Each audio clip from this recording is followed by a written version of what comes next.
It starts with a simple question and ends in objective reality.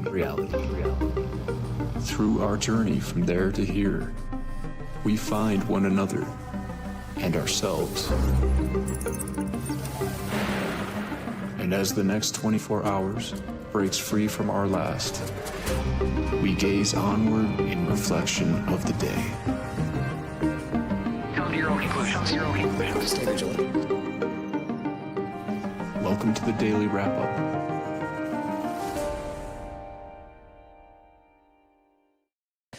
Wednesday, August 6th, 2025. Thank you for joining me today. An important follow-up to yesterday's show on a few focus points that I think are very important. Today will likely be shorter than what most usual TLAV followers are used to, but maybe long for those that are new today. But it'll be shorter than a usual show today, but focused on some important points that I think are very relevant. Interestingly, I only say that because I usually put this in the front. I'm putting the follow-ups that I want to show you in regard to the disaster relief post that has now been deleted, which I find really interesting. But in the context of news, it's not as important as stuff we'll start with. But I'm going to go over those in the latter half, which won't be as long as usual, as well as a document or an article that was going around that has now been addressed already in regard to the Constitution post on the US Gov website that was basically removed all the sections around habeas corpus, and which they say was a glitch. It's now back, but I just find that really interesting, and we'll discuss a few points around that I think are obviously relevant. But to start, we're going to talk about what appears to be really good news. Kennedy cancels nearly $500 million in mRNA vaccine contracts. Now, I'm going to get into what I think about that and what we already talked about, not jumping the gun until we see actual action begin to happen, not just announcements. And as far as I can tell, that's where we are at the moment. Even if actual, HHS handing down cancellations, until I see these things stop being produced, I'm not going to jump the gun, regardless of the side. But I think this is really good news, and I get the sense this is where it's going to go. But I'll, as usual, give you my objective perspective on why that may be, and overlap this with Stargate and all the different things that are seemingly still going on. We're going to talk about, in regard to an interesting an event or an incident that took place in regard to an IDF member in the United States and the interesting conversation around that after he was attacked and somebody spray painted death to the IDF, and how that's being, discussed by our government, and then overlapping that with the points, kind of a continuation of yesterday's point or many other shows in the past around infiltration of this government. And we're going to talk about a really interesting point that I'm really, because today will be shorter, I have plans to go into some depth around a couple of these different topics that I have been saying I have done around, for example, Prospera, which is one of these sort, Freedom City. What's the other term they use? It's, like some libertarian freedom cities they're called. It's just not. I've gone over it very clearly, and I'm even the freedom city idea is pretty obviously not the way it's being presented. But we're going to go over this in kind of look at these two stories alongside each other. And that is the idea of the Freedom City point, but what just went around today, yesterday, around, and really before this, it's been brought up before, but right now it's getting focused on federalizing the Washington, D.C. and what that means, and whether or not that is sort of just a narrative around this to justify where this may be going. And these are all hypotheticals, but I want to go over what is happening and go over what this means and where this seems to be going and why this is important and all the people that seem to be interconnected on all these different points. And weirdly enough, this story starts with none other than Big Balls was his name, the guy that worked for Doge, who ended up being in Washington, D.C. and got beat up. And now Elon Musk and the rest are pointing to that as the reason this needs to happen. I just find this really hard to, seems highly unlikely, but we'll go through it all. Let's start today with this important point that I really do think is good news. And I do oops, I forgot to do that. Just for the podcast, reorganizing my window here, get it right size. But my point is that this is good news regardless, right? So if this is effort to shift us to a new direction, or if mRNA vaccines are not necessarily what they're focused on right now, it is still a positive thing to see this, because there's plenty of people out there, as assuming this goes the way it should and the way I think it will, there's plenty of people out there, people that support RFK, support Donald Trump, who still think that these things are helping people. And, in fact, Now let's read the article first. I'm going to play a clip from Donald Trump that just came out that I think is relevant, but or maybe, you know what, let's watch it first and then we'll watch it again afterward and kind of think about what it means. But this is Donald Trump recently asked about this. And so Kennedy spoke up and said this, we're going to be canceled. So Donald Trump asked about this in a moment of finally an actual question from these people asking why. That's, basically not just this point, but the larger picture of how Trump's stance is not completely contradictory to what all of his base says. Wow. What a real question that could have been asked every day for the last 5 years, but finally gets asked. And the way he responds is very telling. And then we'll go through what this is and where I see this going and my thoughts on why it might be not exactly what we may hope it is. But just that point alone about Donald Trump's stance on this seems to be very strange. And even then in this clip, he makes it clear that warp speed and these shots were a godsend, amazing. And I don't know how that makes sense even in this conversation. We'll come back to this point. Driving force behind Operation Warp Speed, these mRNA vaccines that are the gold standard. Right. Now your health secretary is pulling back all the funding for research. He's saying that the risks outweigh the benefits, which puts him at odds with research the entire medical community and with you. What is going on? Before he answers, that's it. As obviously that could have been asked so many times.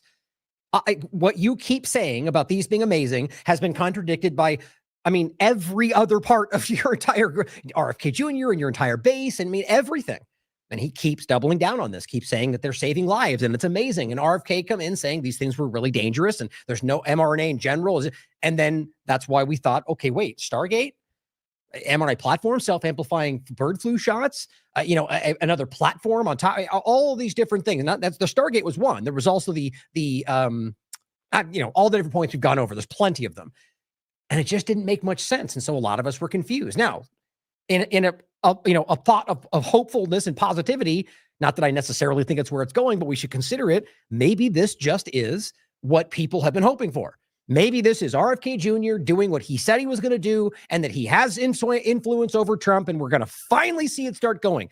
I don't believe that's what's happening, but every single one of us should be going, please, please. I hope that's what's happening because people out there that want to don't want anything good to happen because they don't want to be happy with Trump. That's I think the minority, honestly, in the conversation, but there's too many of them out there on left and right. And so we should really be hoping for that. As much as I don't believe these people are being honest with us about a lot of things, it's still something we should hope for, that I'm wrong, that these things carry out and they cancel all this and it was all one big 14 million D chess move to trick the other side. I certainly hope so.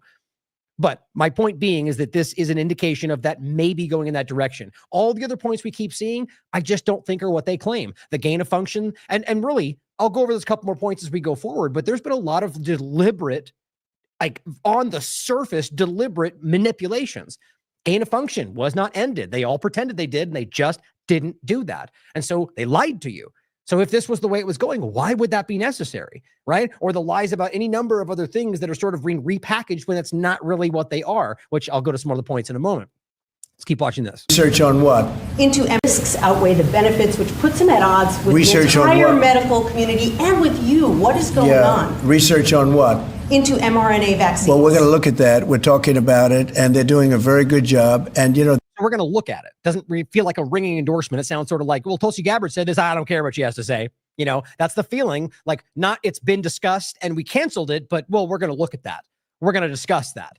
And I also find this weird thing he keeps doing where he keeps acting like he has no idea what's going on in his own administration, what that's going on. We'll get to that about Epstein, that he didn't know that Ghislaine was moved, which people are simply saying that's just flatly not true. And that there's not even, anyway, we'll get to that in a second. But this is, how do we really want to pretend that he didn't know about a $500 million cancellation of massive, that's business. And he didn't know about that he doesn't have influence on that? No, it's not. It's certainly in the realm of possibility that he wouldn't be, I guess, it's even saying that seems unlikely, but that he wouldn't be included in something like this. It's possible. But I just think it's interesting that even the response seemed like he just about what? Oh yeah, and jump right into it. My impression is that he knew exactly what they were going with that, but he wanted to give the impression that I'm not really the one. I'm just, they're under me, and I'm just, it's like a buffer of not involved, so he doesn't get criminally accountable. It's kind of the way I feel about it, but you can decide. But note that action. He does it a lot. like with Marco Rubio, for example, in USAID. It was like, that's his thing, and he's the one. Maybe worried there, because there were a lot of legal challenges around the way they did that, and maybe still coming around. That is, we're talking about it, and they're doing a very good job. And, that is a past. With Operation Warp Speed, that is, he said a past. So, I mean, the point is that's in the past. He says it again in a second. But what's in the past? Warp speed? You're right. So is he implying that mRNA is a thing of the past? I certainly hope so.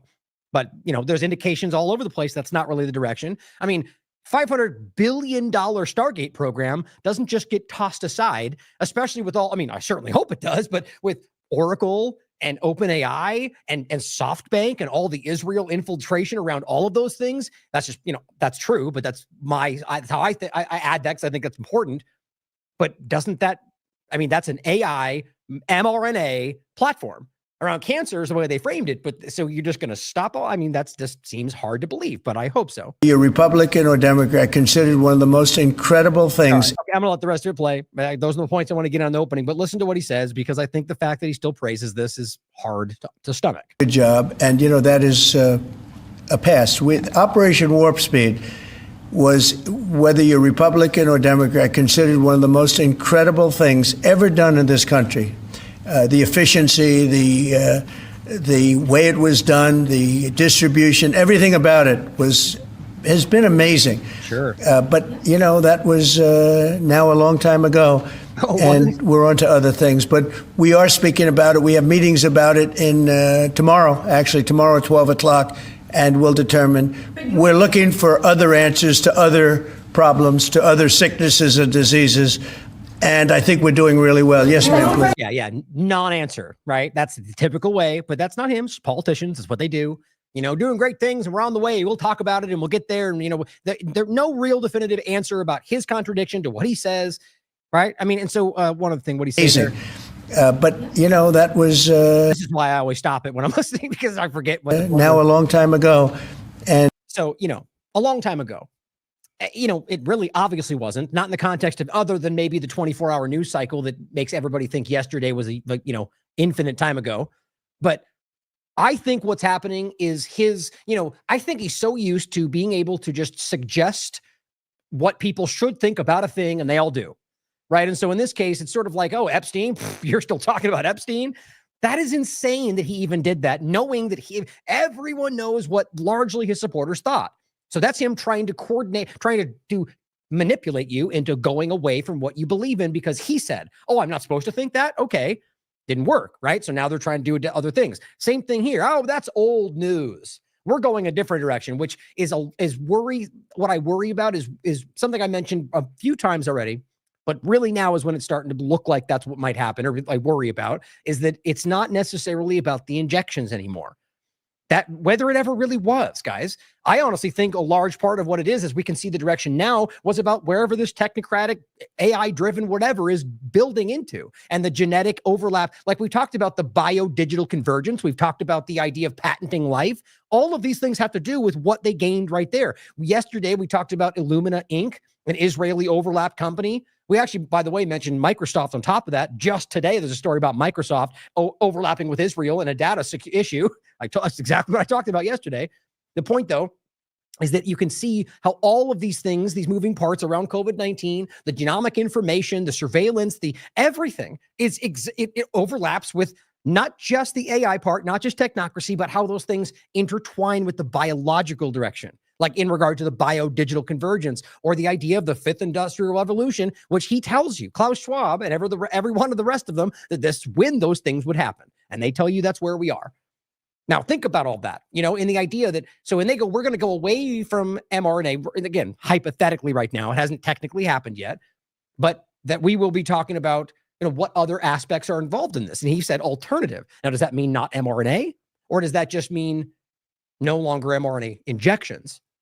It's worth considering, because I thought about that a while ago, that this might have been a means to an end, and it was about something, experimentation, about whatever else, and that the real action was not just about an injection, but whatever the means is to progress the agenda, the experiments, the technology. And that doesn't have to be this one field. And that clearly, what's the old metaphor that, you can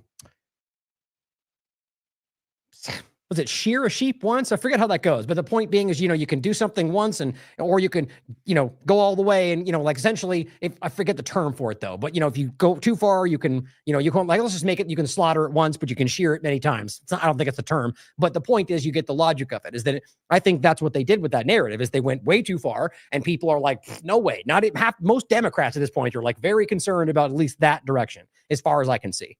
So finishing, and that was it. We finished it already. So the point is, he is kind of waffling about, we'll talk about it. Doesn't seem to be a ringing endorsement of where this is going. And also the fact that that might not be the only thing they're going for. And there's also currently things that I think aren't being canceled around this area, but we'll find out as this goes forward.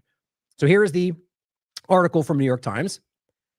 This came out today, or excuse me, yesterday. That's crazy. I thought that's the 6th. Kennedy cancels nearly $500 million in mRNA vaccine contracts.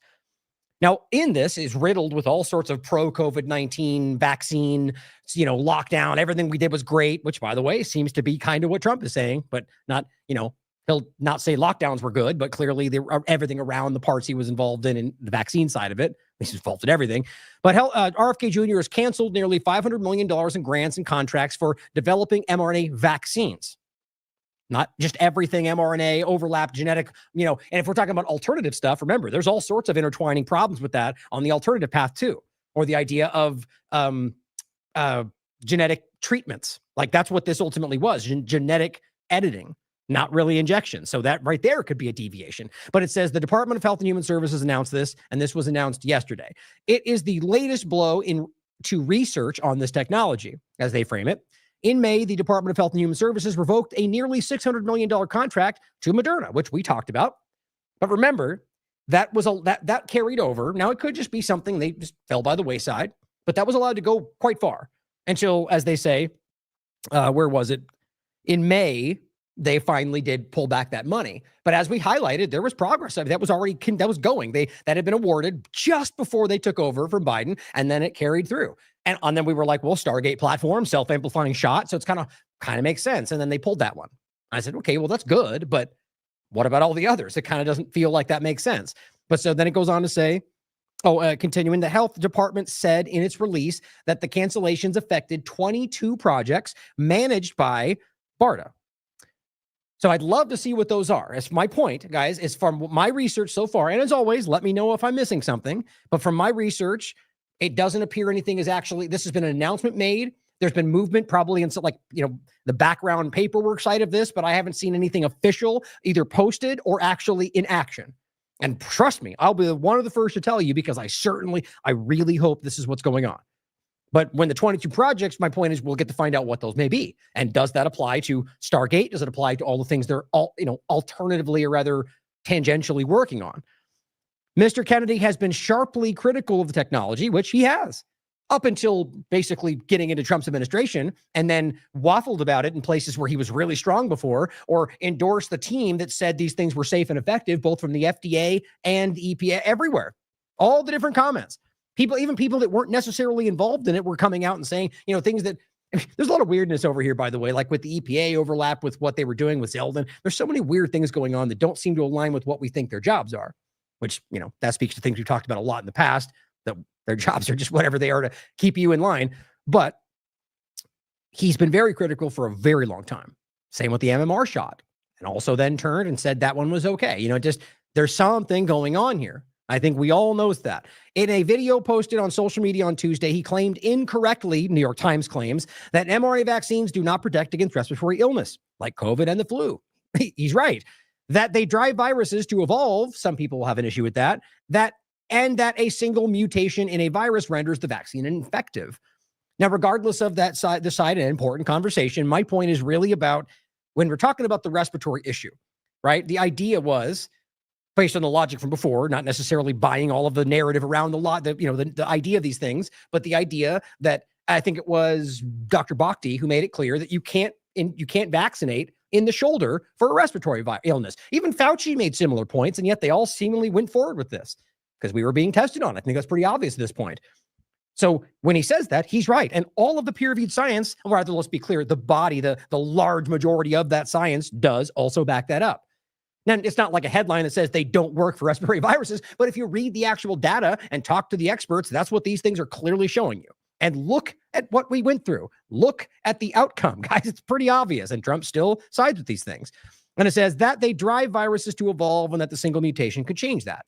But arguably, that's not necessarily different than the other whole cell versions, as far as I understand it. There still can be mutations. These things can still happen. The mRNA thing arguably does drive that faster. There are many different points.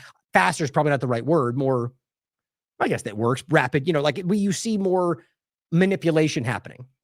But so my point, though, is that these things were called out. We all knew them. And now finally they're stopping them. But ultimately now they're attacking him for the things that we all seem to have accepted. So I guess I'm wondering where the New York Times and the kind of the corporate coverage of this is going. I just don't see how we go back to the same direction. It's kind of what I'm getting at. I just don't. I feel like this might be like an engineered sort of pullback from this direction in hopes that we give them a win for it and ultimately that we miss the next step. Always consider that.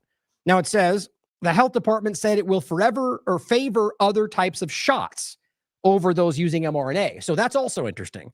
And it says like whole cell vaccines, which I find super interesting. Where's all the Maha people out there that RFK has called out whole cell vaccines many different times. And so now we're stepping back away from mRNA. Good news if that actually happens. But then at least in one case, pointing to whole cell vaccines, right? And so these are the ones we've seen in the past that can have potential issues with people actually getting infected with all sorts of different things. And so he's also called these things out. I just find it interesting. But on top of that, there's plenty of people, especially in Maha and conservative movements, that don't want any vaccines, that were convinced he was going to go, no, they're all bad, which in many cases, he's never, ever been every single one is bad, but he's had plenty of criticisms about just the general way they're made. And the same kind of point I've made in the past, that not that I know for sure every single thing, but that if they're all like, if they were responsible for the COVID injections and it's the same people who are blindly rubber stamping the other ones, then we should be looking at all of this. But here we are going back into the same old practice. Now it says that technology is more than 100 years old. The United States has not used a whole cell vaccine for whooping cough since 1990s. He particularly called it out around whooping cough because it was potent but harsh, often setting off high fevers and seizures. Like most of them, to be honest, not all on the exact level of how severe they are, but the idea that this is natural to have these terrible things that happen, that's showing you there's something wrong, in my opinion. Mr. Kennedy himself assailed the leading international vaccine organization, Gavi, the Vaccine Alliance, for continuing to use the whole cell vaccine in low-income countries, citing it as the reason the United States was pulling funding from the organization. But at least in one direction, seems to be shifting into. Now, all super preliminary, guys. So I think we have to, we should stress caution and patience. Let's wait and see what happens here. But, call the thing. I mean, look, there's no reason we shouldn't still be calling out all the other things that we see. But I think I'm interested to see where this goes and whether or not this might actually be a positive step. But, while considering all the different ways that it could go awry. Now, the Stargate thing, I just think is really hard to decouple from this. We know this is happening. Trump was all about this. And these people are, these are very wealthy, very influential people that have put time and effort into this. Now, based on what I can find, I haven't seen any tangible results from this. Right. So, I mean, there's a lot of statements. There's been investigatory actions. There's been partnership, but we haven't seen, as far as I can tell, unless we're missing something, actual action around using this to develop some kind of drug. And so that's what I was interested by to see if this is in the mix, is that going to be canceled with this?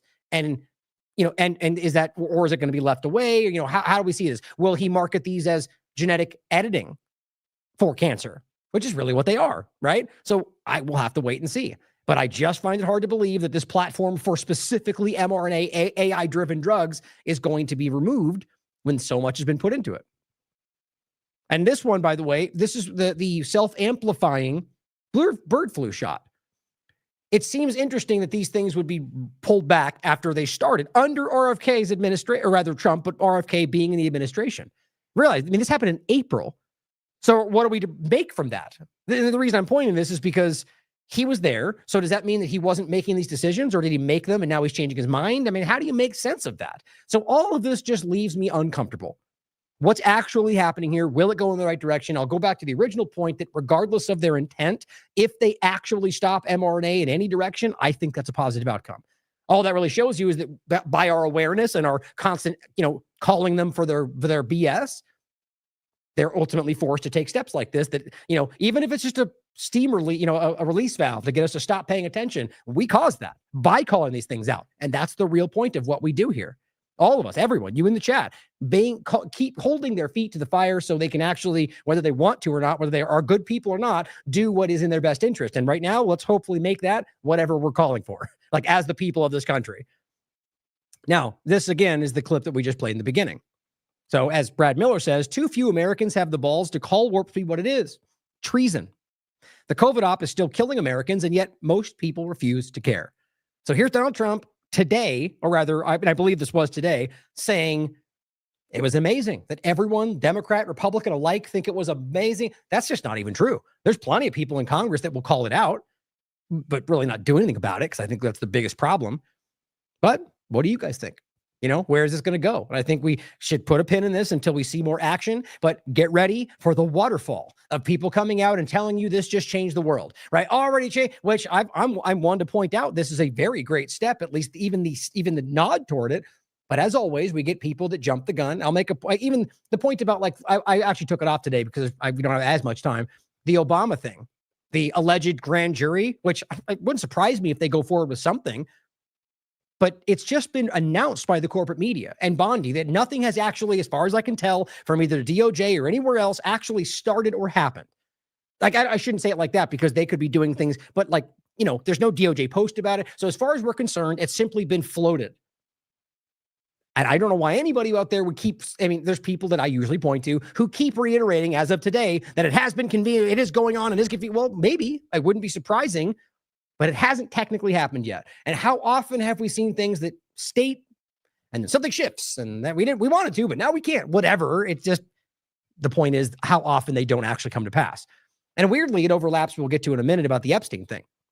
I find this really strange right now that I mentioned this in yesterday's show, so they're calling for the grand jury around Obama, Russiagate, which, by the way, again, I think all of them should be in jail, not just the left or the right, but in the context of Russiagate, yes, they committed crimes, but plenty of them committed far more serious war crimes all over the world, and all of them should be in prison. But also, you've got the Epstein point, where they're now being subpoenaed. Weirdly, like almost the exact same list. In that case, just Democrats, though. We're only subpoenaing the Democrats around Epstein, but they keep talking about it like, here is a grand jury around Russiagate, and now they're being subpoenaed. But for Epstein, there's something weird about those are being mashed together, but maybe I'm just reading it wrong. You tell me what you think. So let's go to the next point on this. Now, this is important, I think, because this overlaps with, even what we just talked about, by the way. There's plenty of ways to overlap that if you, not just looking for, but provable connections to that agenda with exactly what we're going to get into now. But this first is just about the interesting framing of this. This is from the New York Post. American who served in IDF targeted in hateful anti-Semitic attack. Now, yeah, could it have been motivated by racism? Sure. Could it have been motivated by the fact that these people watching IDF commit genocide in the world made them upset? Sure, that too. Maybe both. The fact that everyone's just blindly assuming that it was about the fact that they were Jewish. It seems insane to me that we're acting like this still makes sense. And the same thing I said before. If this is the equivalent of somebody in the midst of the Nazi party committing a genocide, going up and spray painting "Death to Nazis" on the front street out front one of their homes, and then getting upset about that. Now, yeah, look, was there a crime committed? It should matter whether or not they're a Nazi or whether or not they're IDF. Yeah, it should matter. So if they broke into their car and set it on fire, then arrest them for that. Charge them for what would be more than vandalism, because it would be more. I forget what the term is. Charge them, put them in jail for it.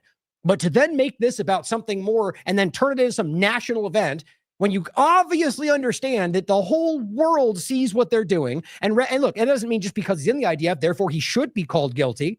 That's fair to say, by the way. There are people in the IDF who have protested, but just to be objective. But look, I see it. The vast majority of them are not just going through the motions, which is also bad when you're committing a crime, but are okay with it, are happy with it, posting them. And that's not my opinion.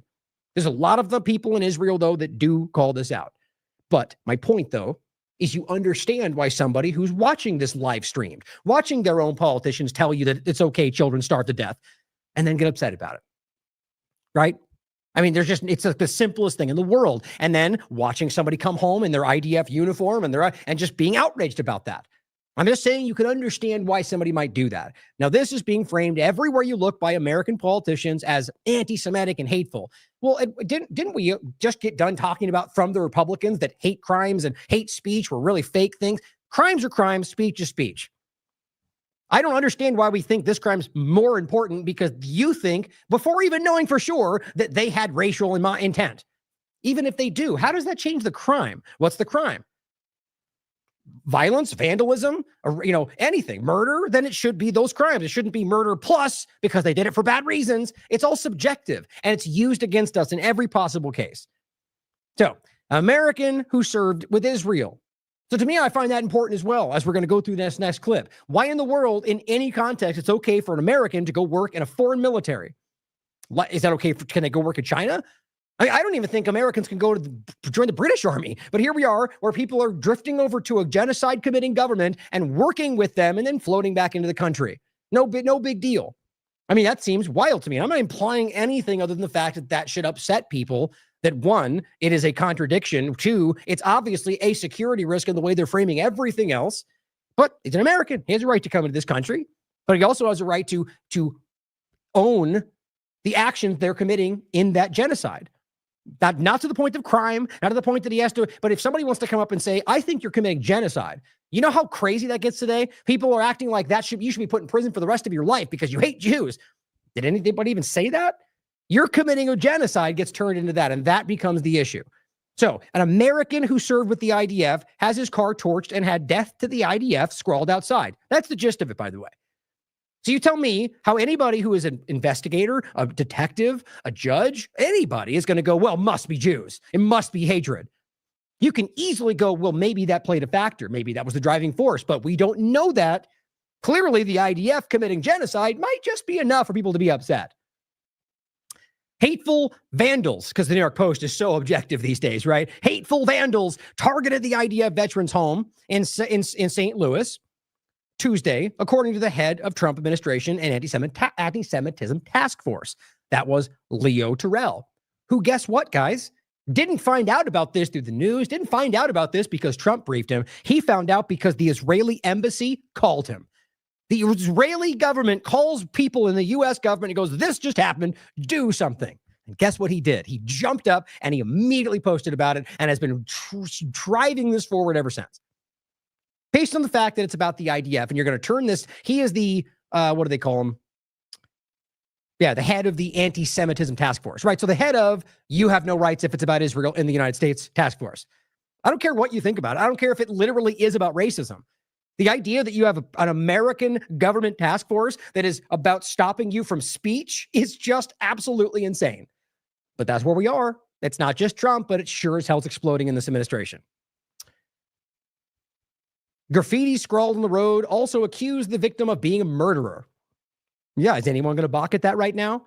I could scroll to the next page and show you 75 pictures of people being murdered in Gaza today and children starving to death and IDF members laughing and doing TikTok dances about it. So I'm pretty sure people are not okay. That doesn't mean everybody everywhere. I made that clear. I'm only highlighting why it's easy for people if you can understand why people might act irrationally. He says, quote, I reviewed the graphic footage of the vehicles belonging to the family and their friends. The vehicles were set on fire and destroyed. Hateful graffiti in the family's home, accused him of being a murderer and called for death to the IDF. Now, if somebody had gone and done this to a British veteran who lives in the country, or, see, the problem is it would be an American who worked in the British Army, which doesn't seem to exist. But you can just make it an American veteran. The reason I didn't say that is because that alone, that would get people riled up in its own right. But let's say somebody goes after an American veteran who came back from Iraq and said, you're a murderer, and burned his car, and rather, they didn't say it, wrote it on the street. Did death to the American military. Burned his car and said, they raped and murdered in Iraq because, they did. And we can prove that in court. It's been discussed all over the place. We don't know that look back.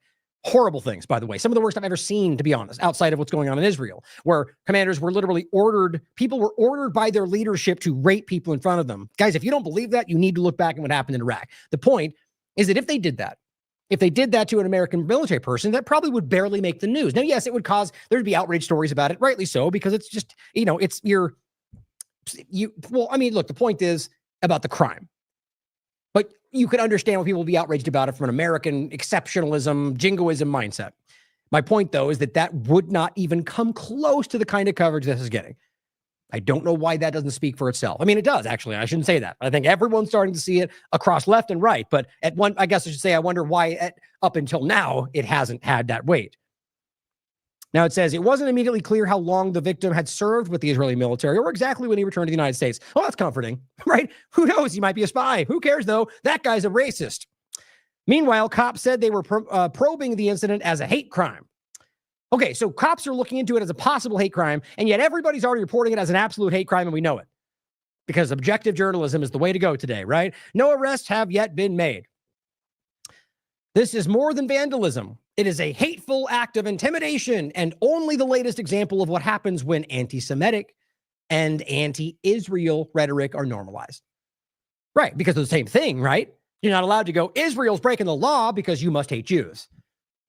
That's how this works, guys, and you damn well know it. Leo Terrell says, today the Israeli embassy alerted him, to a horrific anti-Semitic attack in St. Louis. And again, this is what we don't know that yet, do we? They don't know. This has yet to be proven. American citizen who served in the IDF returned to his family home soon after he and his family were targeted. Maybe, or maybe just him. I reviewed graphic footage of vehicles. You see, the language there is meant to imply it's about the Jewish family, that these people have an agenda. It's not, it's about one of the most obvious things in the conversation today. I reviewed graphic footage of vehicles belonging to the family and their friends. The vehicles were set on fire and destroyed. Hateful graffiti outside the family's home accused him of being a murderer and called for death to the IDF. That's all. That's it. Now, again, you could just, I shouldn't say it like it's nothing, right? My point, though, is it's not about anything other than the IDF, the military, and the fact that he works there as an American and that he's taking part in genocide. That's what's happening.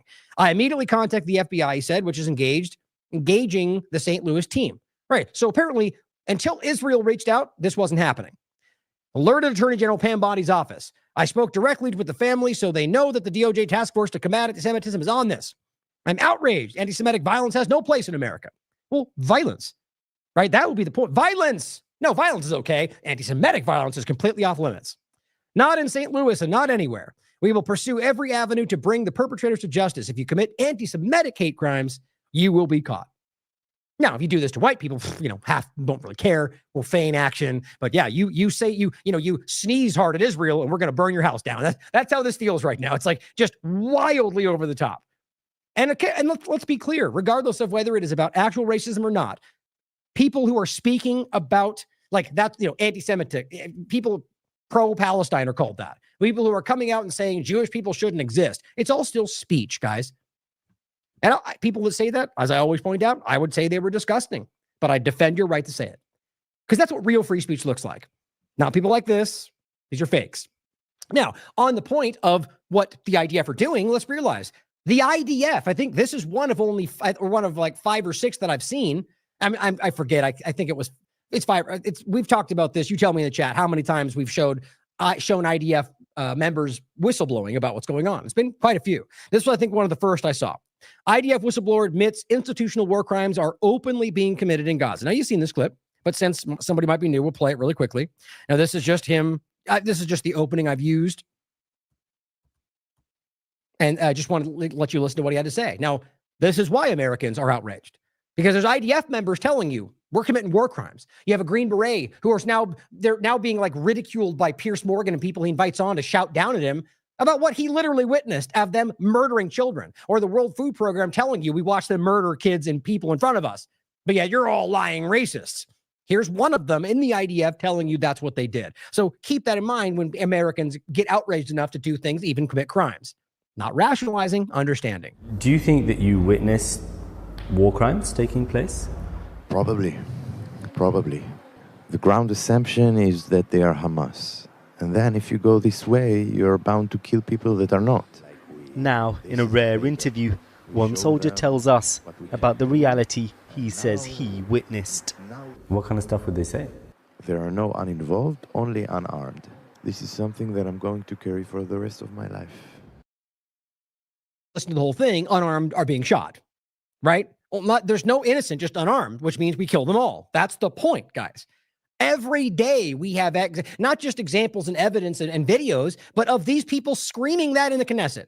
of IDF members doing videos and laughing about how it's happening, or doing videos of how they execute people and then smoking a cigarette and doing a thumbs up. It's everywhere, guys. It's everywhere. And my point is that every institution of any standing has been clear about that. And yet we just get lied to by our government because, well, you can fill in the blank. Obvious, they're not acting in American interest, guys. I think that's pretty clear. Now, this is Zionism Observer, and I find this to be very relevant to this conversation and also about the overlap here. This is an advertisement to recruit U.S. mercenaries for the Gaza Health Found, the Hunger Games killing line, pretending to be a food line in Gaza. About U.S. UG Solutions LLC. My point in this is to show you that they're actively recruiting Americans to take part in this genocide. And we have every single right to be outraged about that our government allows it, that there obviously is a problem in how this is all working. And it's not just advertisements, guys. Now, I just thought this was an interesting overlap. Michael Rappaport, that clown who still exists. But it's funny because, as we talked about before, there was the time when he was getting shows canceled. He was acting like, it's only making me more popular. Doesn't seem to be working out that way. My point is that this is what they keep doing and framing it this way. Now, what do you think? Do you think people are, well, there's two possibles here in my mind. Well, first he says, my show tonight at Stardome in Alabama was canceled. I did not cancel. I would never cancel, especially since I'm already here in Birmingham, ready to perform. It was shut down because protests and threats to my support of Israel for speaking up about the hostages. It's embarrassing and sad. Point.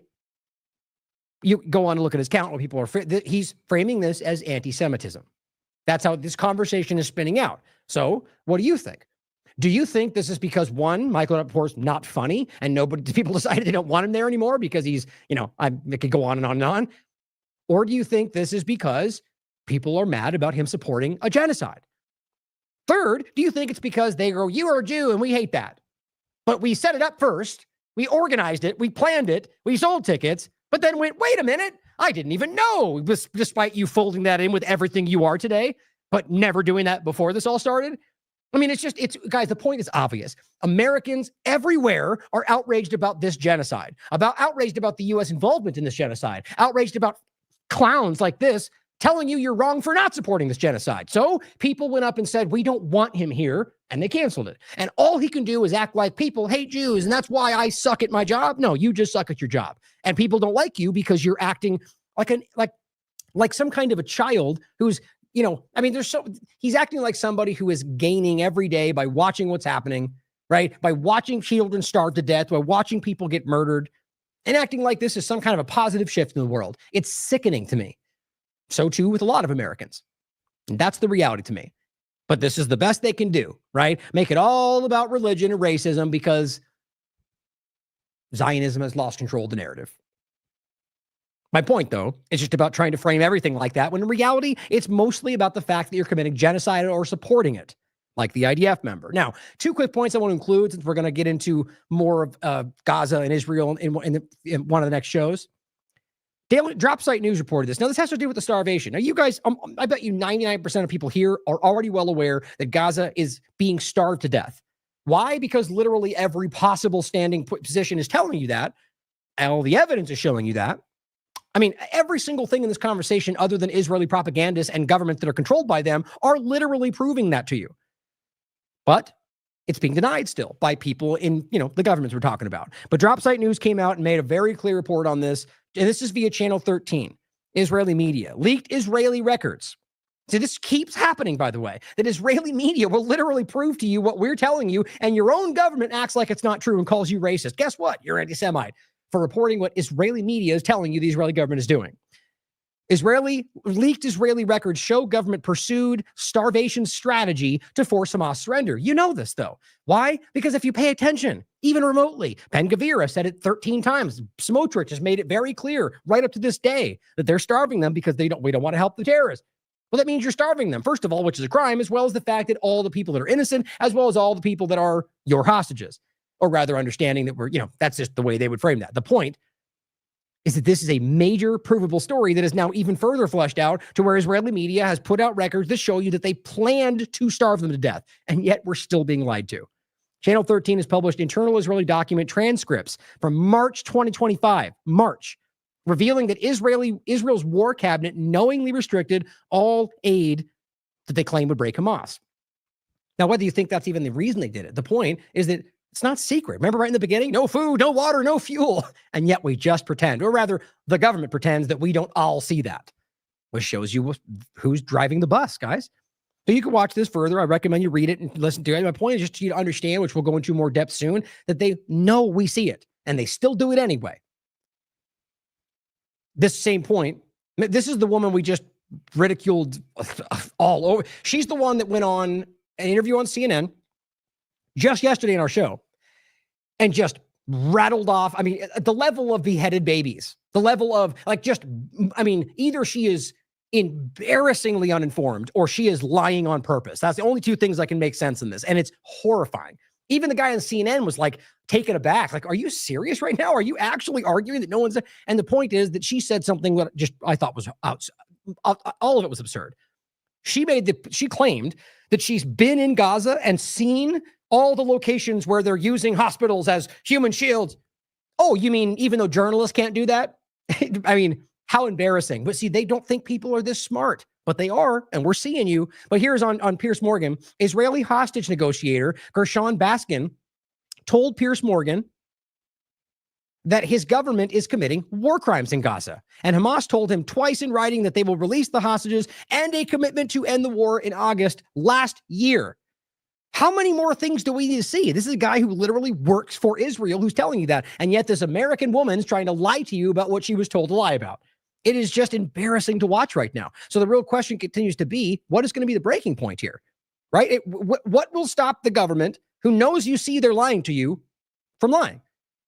That's going to take action on our part, isn't it? It's going to take us doing something. Now, I'm never advocating for violence, but it's pretty obvious that they look around, as I've said many times before, and think, okay, well, they're yelling at us, but they're not doing anything. So if we just don't respond. Now, Epstein was a little different. I think that got some momentum. But I think they just begin to recognize if we just do nothing, it will drift away. And they think, everyone in this country has been trained to look to somebody else to solve their problems. And that's how this is right now. But here's another example. Every which way you have evidence showing you this. I'm born here. My wife was born here. I'm not anti-Israel, but my government is committing war crimes in Gaza. And the arguments that were presented by Brooke belong in the garbage bin of history. That's her. I mean, she's doing this humiliation ritual by going on these shows, and she just, literally the level of going beheaded babies.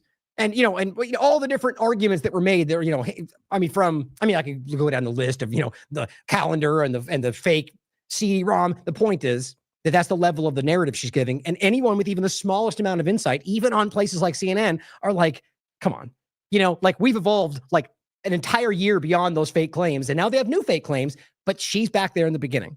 And I think that's just wild. But somebody's putting her to it, guys. Clearly, she's making the rounds. It's an intellectual insult, the kind of things that we heard here that insinuate that there's no such thing as a Palestinian people when there are 7 million Palestinians living between the river and the sea. Mm-hmm. How can you deny the existence of a people, 7 million people who call themselves, excuse me, let me talk. What Israel is doing should not be tolerated by the Israeli public, nor by anyone in the entire world. This war has to end. Mustafa Barghouti is 100% right that Hamas has given in writing, in English and in Arabic. I received from them in August of last year a commitment to end the war and return all the hostages. And then there was more than 100 hostages that they were holding. But they demand an end to the war. They demand that Israel withdraw from Gaza. They demand a release of Palestinian prisoners. And they demand that humanitarian aid go into Gaza. They also added in writing, twice I've received from them in Arabic, that Hamas will not govern Gaza. Now the big... Right. And guess what? You know all this because you watch this show and plenty of others in the IMA and other, independent media that actually care about the truth.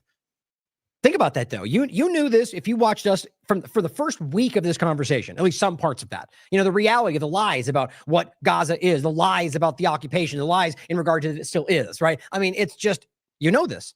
Which, we're demonstrating our value as usual, right? The fact that you were very immersed in this well before they started, and I'm glad, though, people like this are finding the courage to get out there. Not him necessarily. I believe he's been screaming this the whole time, but plenty of others out there that are finally starting to point to this stuff. You know, I mean, like I said, even actually, I'll wait to get to that about the aid. We saw Kevin Sorbo go like, what? I can't believe you're demanding that they have to support Israel to get aid. And it's just going like, gosh, how is this stuff not known by everybody? Because of the world we live in, you know, algorithmically controlled at this point. So here, a few examples of the U.S. government, if you can call it that, continuing to be occupied by a foreign power. Here's Randy Fine, who's just one of the most extreme examples in all this. Oh, but guess what? He's in Israel. You know, like all of them continue to go to Israel. Why does that make sense to anybody? Is there a reason? I mean, it seems to happen every other week at this point. That somebody, like groups of people are traveling to Israel. It doesn't make much sense. Other than the fact that there's overwhelming, undue, or rather just unnecessary influence from one entity in the world over this government. That they feel that every one of them has to go and pay homage to this group, no matter what. In honor, he says, to meet Smotrich. This guy. Oh, sorry. We'll go back in a second. This one here. Smotrich. He said this and many other examples that's what I was just pointing to. Might be, quote, justified and moral to cause 2 million Gazans to die of hunger, but the world won't let us. But yeah, let's continue to stress that they're totally not doing what he said we want to do, or they told you they were doing. That's Smotrich. He's one of the most radical maniacs in this government, even according to the Israeli public. Here he is meeting him proudly. Today, to talk about our mutual fight to save Western civilization. And by that, he means destroying Western civilization so the Israeli government can rule the world. That's what these radical religious Zionists believe. And this is just funny to me. This guy's been doing these all day, apparently. All these people left and right with these Israeli cheerleading outfits on. It's perfect. It's exactly what's going on. Here's Randy Fine on, what is it? Corporate media. And he literally, just like I said, just rattles off the lies. I said, this vile person is still openly lying about who killed whom on October 7th, and even about the total. He's still citing 1,200 people. That was removed. That was walked back early to 1,100 something, then even further. And the point is now we understand, anyone paying attention, the link is for it right there, the Hannibal Directive. There's been like 6 people within their government who have openly admitted that that was ordered and carried out. Not just that it looked like it, but that's what they ordered. And still to this point is being carried out. And he wants you to believe that's just not true. He also cheers on the starvation of innocent, not in his eyes, as he repeatedly states, innocent children, and even the Israeli hostages that he claims to care about. But keep starving them because we can't help the people that will suffer because we're hurting the bad guy, the way they see it. Like, think about the logic. We can't give food to the enemy. Okay, fine. What about the people that you have there? How long until the food runs out and they die? We can't fund the enemy. Do you not care about the hostages? Release the hostages. It's like, what? Like, it's just game is becoming, you know, I can't think of a better word. It's just becoming so obvious. Release the hostages. Well, what about the 15 times they've already tried to do that? Well, you're a racist. You know, it's falling flat right now. And it has been for a long time. Daniel McAdams says this is what he's referring to. This is Sarah Huckabee Sanders. It was great to meet with Smotrich and discuss the ways we can increase trade and investment in Israel. Okay. Daniel says this sick anti-Christian Huckabee family showing their true colors. Very interesting. Here's Ambassador Mike Huckabee, who also was just there, saying, heck, I thought she came to see her dad. Which was it, Huckabee?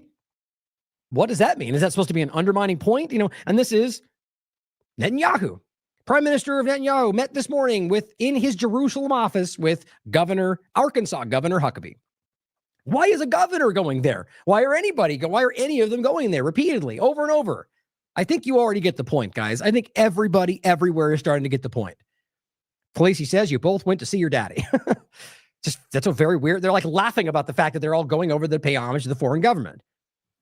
Medea Benjamin says, why aren't these Republican members of Congress at home in their districts, taking care of their constituents instead of being in Israel? America first or Israel first? Everybody's seeing it.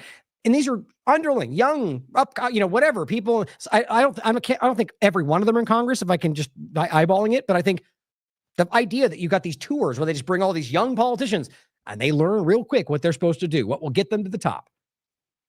Now this, I think, is just shocking. And it speaks for itself. Tammy Bruce telling you that she's not going to speak about the opinions of the government, by the way, which is actually her job. Johnson was in the West Bank, which he referred to as Judea and Samaria, and said that it In case you guys didn't see, I touched on it yesterday. Mike Johnson and, every other person in Congress, the point was Mike Johnson went to, pray at the Wailing Wall, as even George Galloway called out the weirdness of that versus one of the most holy sites for Christians right down the street. Doesn't make any sense other than doing it for Israel. My point, or I shouldn't say it like that. There's other, you could say because you think it's important to them and you want to be respectful, but the point is that to see all of them do it like some kind of a ritual is very weird. And so he went there. Then Mike Johnson went to West Bank, which I told you yesterday. And he was taking pictures of the West Bank like that's not illegal occupation, according to literally everybody, not just Gaza, but West Bank is illegal annexation of territory, according to every single person, even Mike Pompeo, when only as far as saying it's not inconsistent with the law. And then they went right back under Biden and they still have that standing policy that these are illegal. But let's not forget that Trump already made a deal with Adelson to do just that. And they are rapidly annexing all the West Bank and kicking people out of their homes. So Mike Johnson went there, not only calling it Judea and Samaria, which is not what they're called, that's what Israel calls them, but saying that this land belongs to the Jewish people. The Jewish people, not the Israelis, but the Jewish people, which makes no sense. Does it belong to the Ethiopian Jews that Israel treats like they're criminals and not second-tier citizens? No, not those Jews. What about the Jews during World War II that the Zionist organization didn't want to be part of Israel because they thought they were weak and they told them they should die over there? No, not those ones.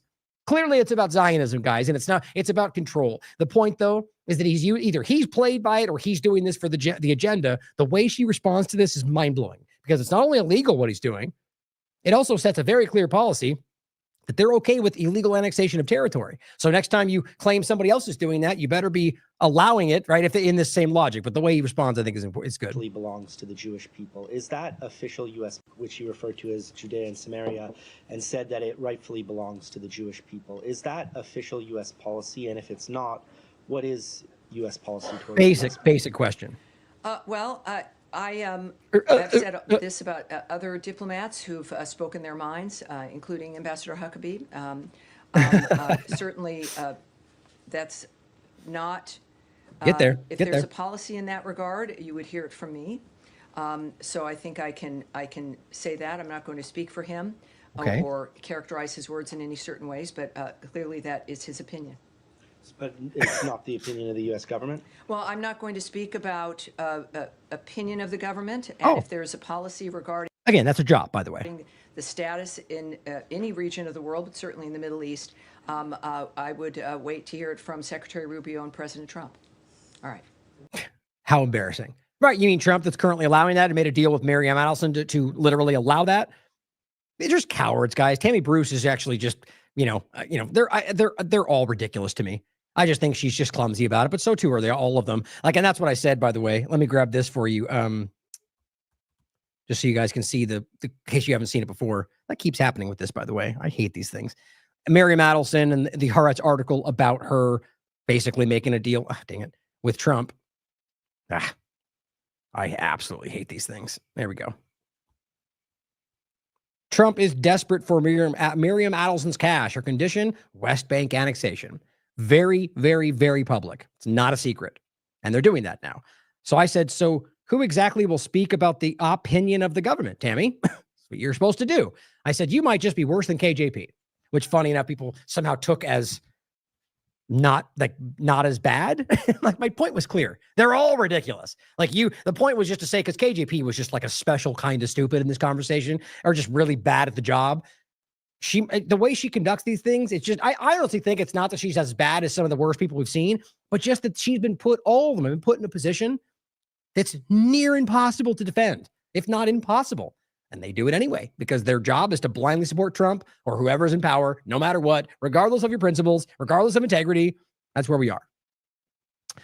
James Lee had an interesting clip that I wanted to share in this part of the show, which is about somebody running for Congress. To me, I think this is a sign of a dying thing, this whole thing, the way it's all working. I mean, the structure with AIPAC and lobbying, and this country is shockingly aware of this now. And so what you're seeing, I think, is the over the top effort to try to just jam this back in, and I don't think it's going to work. But the way he covers this is perfectly sarcastic. You'll see what I mean. Never ever endorse anybody for president, for Congress, for Senate, for whatever. But today I am here to announce my full-throated support for Nick for Israel for U.S. Congress. Because I agree with him. America is facing an existential problem, and that only 80% of Congress is funded by AIPAC, which means that 20% of them are anti-Semitic.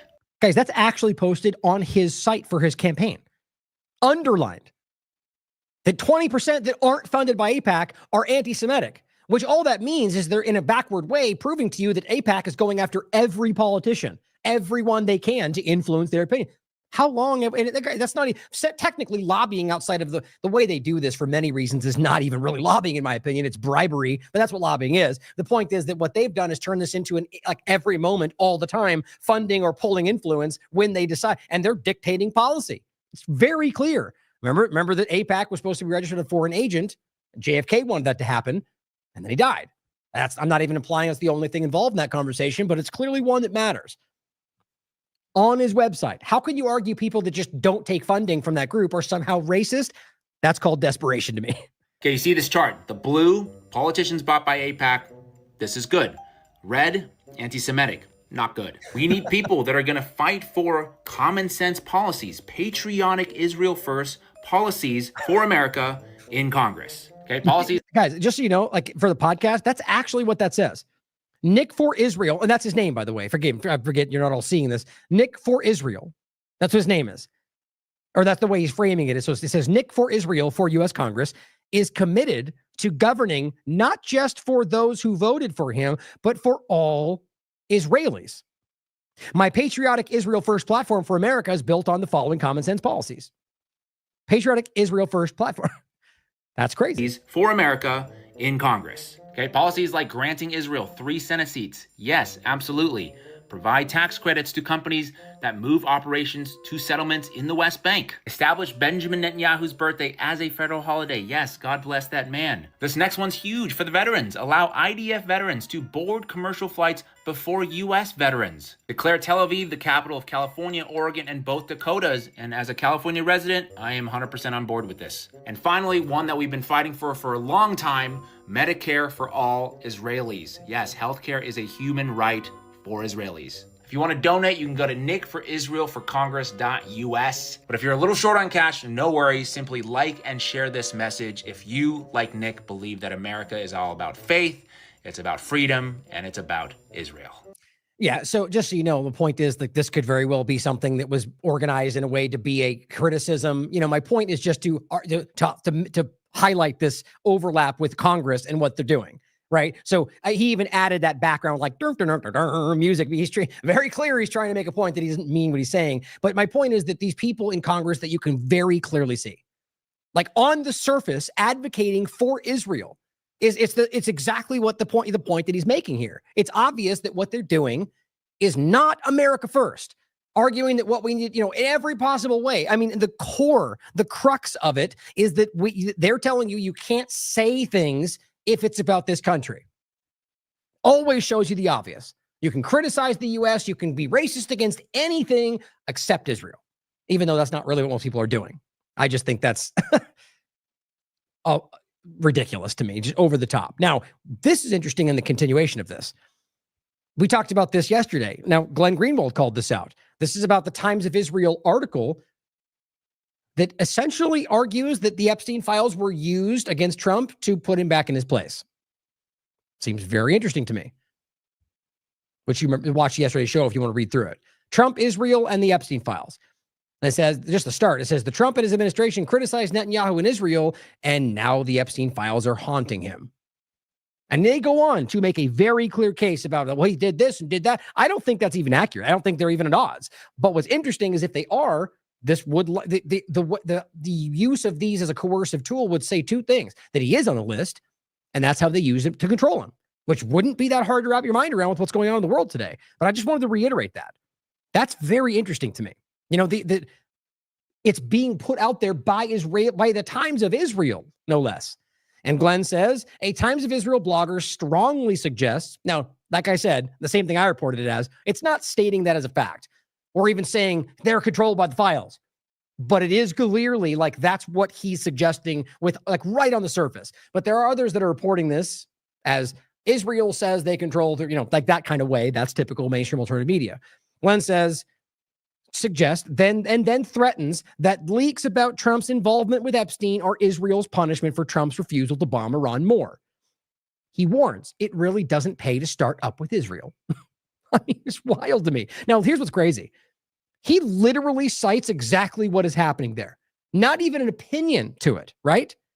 Or, not even an opinion. He just literally cites the context. This person says, oh my God, shut the F up, you're anti-Semitic. And Glenn just says, anyone who cites articles from Israeli newspapers is racist. This is my larger, like one I was saying earlier. Like that is unhinged, or your narrative isn't working anymore. Now, Glenn Greenwald also points this out about Trump and DEI. Well, we keep hearing a lot about that, right? Well, it's not really going away, at least not, in the context of what would be the right way to frame that? Like with woke and manipulation, pronouns and woke censorship. Well, that still exists, but it's just more fine-tuned to just one kind of hate speech, but it's still there. So my point, it was never really about the actual, whether it was about Jews or Christians or whatever. It was about being able to apply that for however, using control over speech for an outcome. Maybe just for Israel. I don't know. But so my point is that on DEI, in the same way, it's the same kind of evolution. He said, and this is from Forward, which he cites as one of the most pro-Israel Jewish outlets in America, how Trump is banning DEI at universities except for Jews. That's the title. How Trump is banning DEI at universities except for Jews. It says the Trump administration ban on DEI at universities has one big exception. Jewish students get special support. And the article's going, praise, great. Not racist or discriminatory or one-sided. It would be if it was Muslims, sure. But just Jews, no, that's what should happen. Now, obviously, let's not forget the way that this kind of thing is used to drive people to actually have hatred towards an entire religion, many of which don't believe in Zionism, or that this should even make sense. But then that gets pointed to as why Zionism needs to exist. It is, look, Glenn's talked about this. Dan Cohen's talked about this. It's important to listen to people who have the courage, especially when they're Jewish, to call out what this is.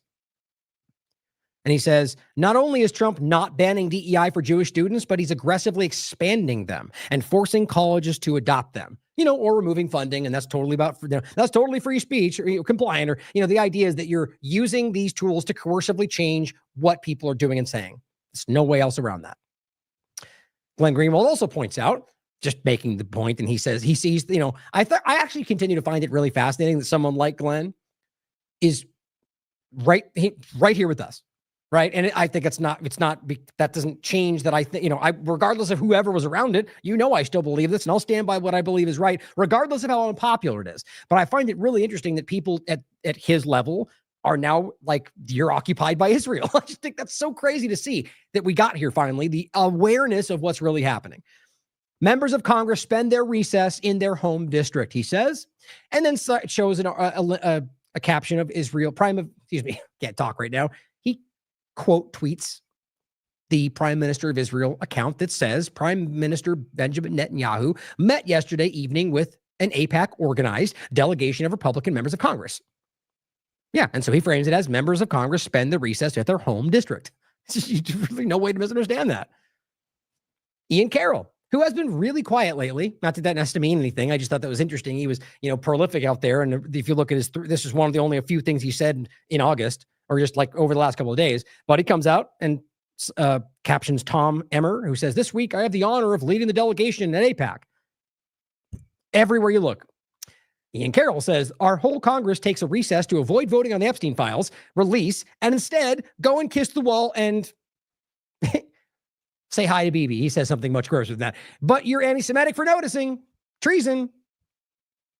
I mean, the Epstein files, all the things around it, the lies that built up to it. I don't know how we can deny what we're watching. And I'll include these, as always, just the different clips of Donald Trump telling you what we're discussing today. And I'll play this one quickly since I felt it was important to reiterate because we probably haven't listened to it in a while. The biggest change I've seen in Congress is Israel literally owned Congress. You understand that 10 years ago, 15 years ago. And it was so powerful It was so powerful, and I think you know exactly what I'm saying. They had such power. Israel had such power, and rightfully, over Congress. You know, and that's the second. It basically reiterates it a different way. I just, for time, just always cut that. The point is, he goes on to say the same thing. Let me just play it since it started. Whoops. Was the most powerful lobby in the country. Still is. 15 years ago. Today, between TLAV and AOC and all of these people, what they're doing, Israel, they don't have the backing that they once had. You'll give it to them. Yeah, I'm good. Very weird. So, yes, right? They should control Congress like they once did, is what he said very clearly. And as always, on the show, we went through the full conversation. It's not taken out of context. Can't do it every single time. The point is, it's very clear what he said. I don't know how you deny that with what's going on in the world today. So let's bring this into another conversation that I think that does overlap with this in a very interesting way. Now, as I said before, I'm going to go through this somewhat quickly. I plan on doing much deeper overviews of this once this develops more, but I do think this is important to highlight now, and especially the way this came about. Okay, so this was a tweet or Truth Social, whatever it's called. Donald Trump says crime in Washington, D.C. is totally out of control. Local youths and gang members, some only 14, 15, and 16 years old, are randomly attacking, mugging, maiming, and shooting innocent citizens at the same time, knowing that they will be almost immediately released. Now, I don't know if the whole point is that's supposed to be something about Democrats. It's clear that this is, Washington, D.C. is not just Democrats, but the point is, if that's happening anywhere, obviously that's a problem. But why just about Washington, D.C.? Clearly, there's things like this all over the country. And you could argue it's about Democrats if that, makes more sense to you. I don't think it's unique to Democrat places alone. But it's odd that it's on D.C., which we're going with somewhere with this. But so the interesting point, though, is first, he says they're not afraid of the law enforcement because they know nothing ever happens to them. Aren't you the current administration? Doesn't that matter? Isn't this feels like a cut against something Democrat related? Or is he just calling out? Who's he calling out? It seems strange. But he says, but it's going to happen now. That something's going to happen to them, he says. The law in D.C. must be changed, to prosecute these minors as adults and lock them up for a long time, starting at age 14. That's a strange statement. So now you're going to start arresting children because they do. Look, it's a crime, right? There's clear leeway is not the right word. There's a word for it that even makes more sense in a court of law, but there is leeway given to judges to make decisions like this, where they can charge you as an adult, or even the lawyers can put that forward. The idea that he's trying to change the law to go after people that, as a broad discussion, because this happened in one context, they're trying to make a big story about, which it should. It was crime. People should be arrested. But that's a weird way to go with it. Now, how much you want to bet that gets turned into, the whole ADL, the young generation is the biggest problem. They all see through Israel, becomes something where you go after people, even children who are, that's one overlap, or you could make it about the current political situation. You can make it about Epstein. The point is you're now going after children, or you're opening the door to that, the conversation of arresting 14-year-olds because they break the law. If they break the law, charge them for the crime. Or if it's something so severe, you already have the opening to make that the case. This feels very weird to me. There's a lot of ways you can go in with that, but I think that's not the point today. But that just seems really strange. And he says the most recent victim was beaten mercilessly by local thugs. Weirdly enough, they're talking about that big balls guy from Doge. We'll get into that in a second. It says Washington, D.C. must be safe, clean, and beautiful for all Americans. Now, the point is that's what triggered this post. What happened to him? What a coincidence. Importantly, and he says for the world to see, if D.C. doesn't get its act together and quickly, we will have no choice but to take federal control of the city and run this city how it should be run and put criminals on notice that they're not going to get away with it anymore. Perhaps it should have been done a long time ago. Then this incredible young man and so many others, he didn't even mention him, which is strange. So that you didn't even make it clear you're talking about, but now it's clear he's talking about that one guy, which we'll show you in a second. Where was I? Young man and so many others would not have had to go through the horrors of violent crime. Okay, so you're telling me that if you controlled the area, that there just simply wouldn't, that can happen anywhere, and it does happen anywhere. People commit crimes all over the place in some of the safest cities in the world.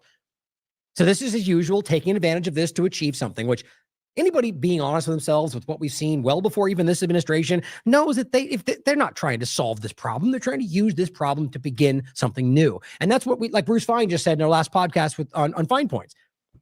This every single member of government, he's been in this government. He was in the Reagan administration. He's saying that there is never a pure motive. They always have an ulterior motive every time. Same thing here. I don't believe that this matters. I mean, there's plenty of other places where this might matter more than just in this one location. Why wouldn't they start there? I think it's about this area for clear reasons we'll get into next. And he says, if this continues, I am going to exert my powers and federalize this city, make America great again. Very strange thing to say. And Maj says, except DC is already is federal, which we'll get into the nuance here. It's interesting. It was never a city. It's literally a federally owned and controlled corporate charter situation. Yeah, you can decide if that's exactly the accuracy.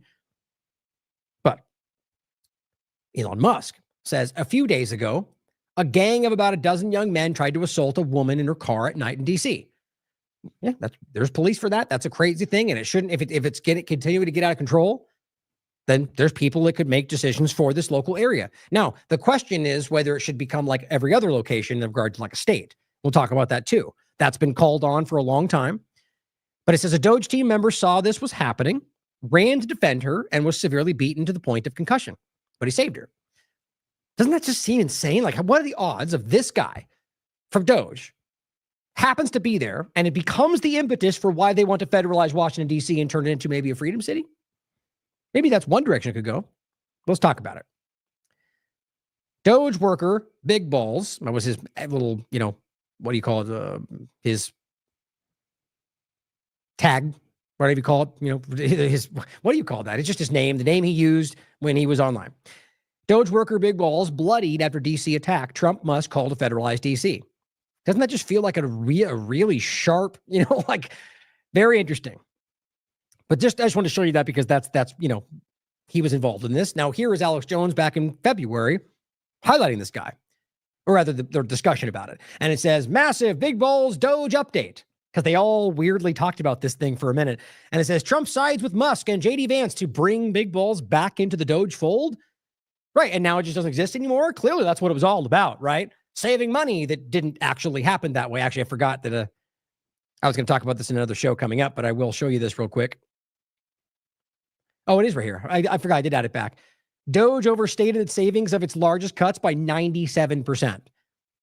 We were all, those of us that called it out weren't, but most people were played about what this was. I think that's shockingly clear. Now, the supposed leader of Doge, who's really the leader of the digital services, which what it was before they turned it into Doge, all they did was change the name, Amy Gleason, is now presenting tech health-focused discussions about wearables, and because that's about cutting costs in the government? No, it's about digital services, because that's what it really was. They used this, in my opinion, to get what they wanted from what was happening for AI or whatever it was. Now, Musk is moving on, or, continuing his government agenda, but from a different spot. The point, back to this, what was the whole point of this? Why were they so adamant about getting this one guy back in for something that didn't even really pan out? After he was doxxed by a USAID-funded journalist, not even remotely, guys. It's so weird the way that they covered this. But clearly there was something there. They made sure he was back in, and then Doge randomly fizzled out, and now he got beat up in D.C., and now he's being used as the impetus to start a federalized city, or to federalize the city. Now, here's an interesting point to understand before we go forward. Under just frequently asked questions about statehood in D.C., it says, what is Washington, D.C.? Now, Washington, D.C. isn't a state, it's a district. It says D.C. stands for District of Columbia. Its creation comes directly from the U.S. Constitution, which provides that district, quote, not exceeding 10 miles square would, quote, become the seat of the government of the United States. Now, it says Congress established the federal district in 1790 to serve as a nation's capital. Now, to the point of what Maj is saying, you could argue very clearly that this is not even remotely what it is today, or really ever was. There's all sorts of valid conversations to have about what places like London and Washington, D.C. represent in the global conversation. Now, you should get into that, look into it, but today it'll detract from the point we're making about where this is going. The point is to consider whether that it isn't remotely what this is today, and this is just the narrative to use for them to seize control of this for something different, or to turn it into some seat of power for the technocrat, administration that's coming. But it says the Constitution dictates that the federal district be under the jurisdiction of the U.S. Congress. Okay, so here's an interesting point. Regardless of whether we want that or we think D.C. is something else, it's fascinating to me that here we are with another point in which the Trump administration is threatening to violate the Constitution. The Constitution dictates that it should be under the U.S. under control of U.S. Congress. And so he's going to say, we're going to take control of this. Now, federal, you could argue, is somehow, he's talking about the executive branch. That's what he's talking about.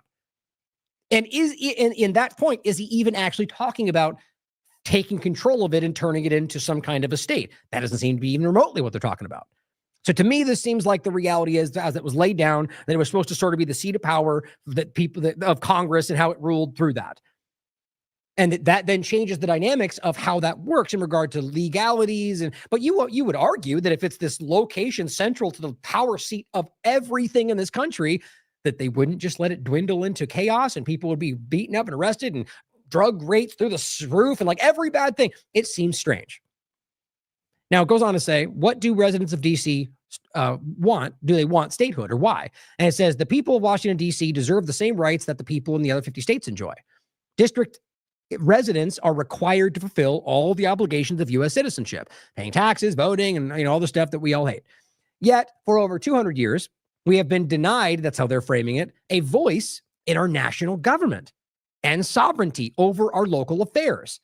Right. So the point is the people there are not represented as something in, California, it go for House and Senate. You've got representation, right? So in this case, that's not really how that works. It's sort of the central location for this to be conducted. But the argument, which I don't even think this is really what it's about, is that these people want that. And so they want it to be turned into a state of its own.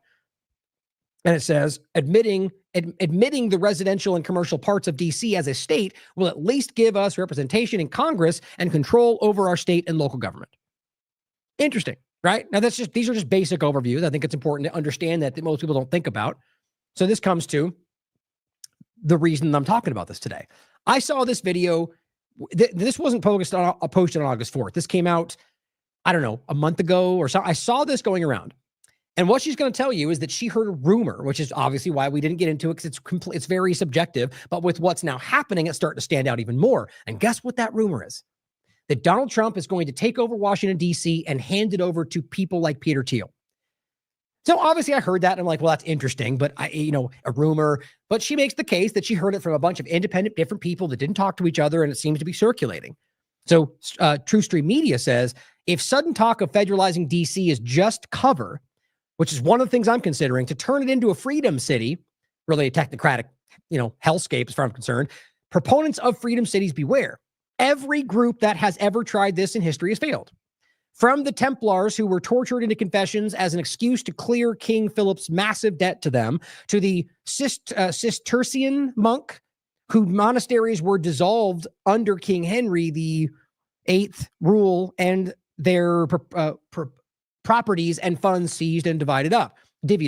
Anytime a group threatens to live outside the established government's rule, it's always short-lived. Now, that's a fair thing to say, but it seems to suggest that that's something like people breaking away from Trump's, or rather the U.S. government's rule. I see this differently. I see this as being something that is happening within our government's control. So the argument would be they wouldn't want, that this wouldn't be something they would push back. It'd be like California seceding and then they're going after it.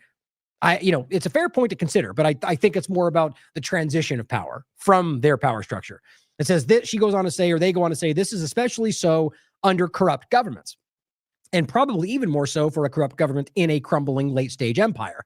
She's talking about the U.S. government or U.S. empire, regardless of what those in current power might promise you. It says, without fundamental change, the people running things will eventually come for you, and when the pendulum swings again, it will only be a matter of time, whether this admin or the next one or the next. You'll go down with everybody else, whether or not you carve out a special city for yourself with different rules and slap the word freedom on it in short term. The only way America gets fixed is to return to the foundational first principles. Now, I 100% agree with that if we're forced to live in a state of society. If we are forced to live in this kind of society, I completely agree with that. Now, I, however, opt for a different path if that was what people were open to hearing, which is no government. And it's not some pipe dream fantasy. There's valid things. We've talked about it many times, but clearly, I'll constantly keep bringing it up as long as I do this, but clearly people are not there. But incremental steps, guys. We're getting there to the understanding of how government works, it seems, in the world. But everything else you try will fail, she says, they say, and to think otherwise is either ignorance or hubris. So here's the clip, keeping this in mind, where she's telling you what she heard in Washington, D.C. Politics, and I just got back from a trip in Washington, D.C.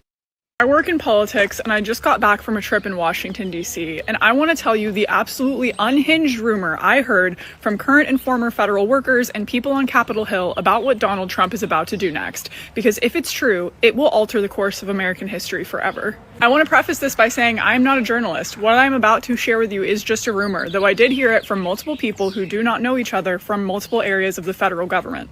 So with all those disclaimers, I'm going to share this with you anyway, because I think you deserve to know.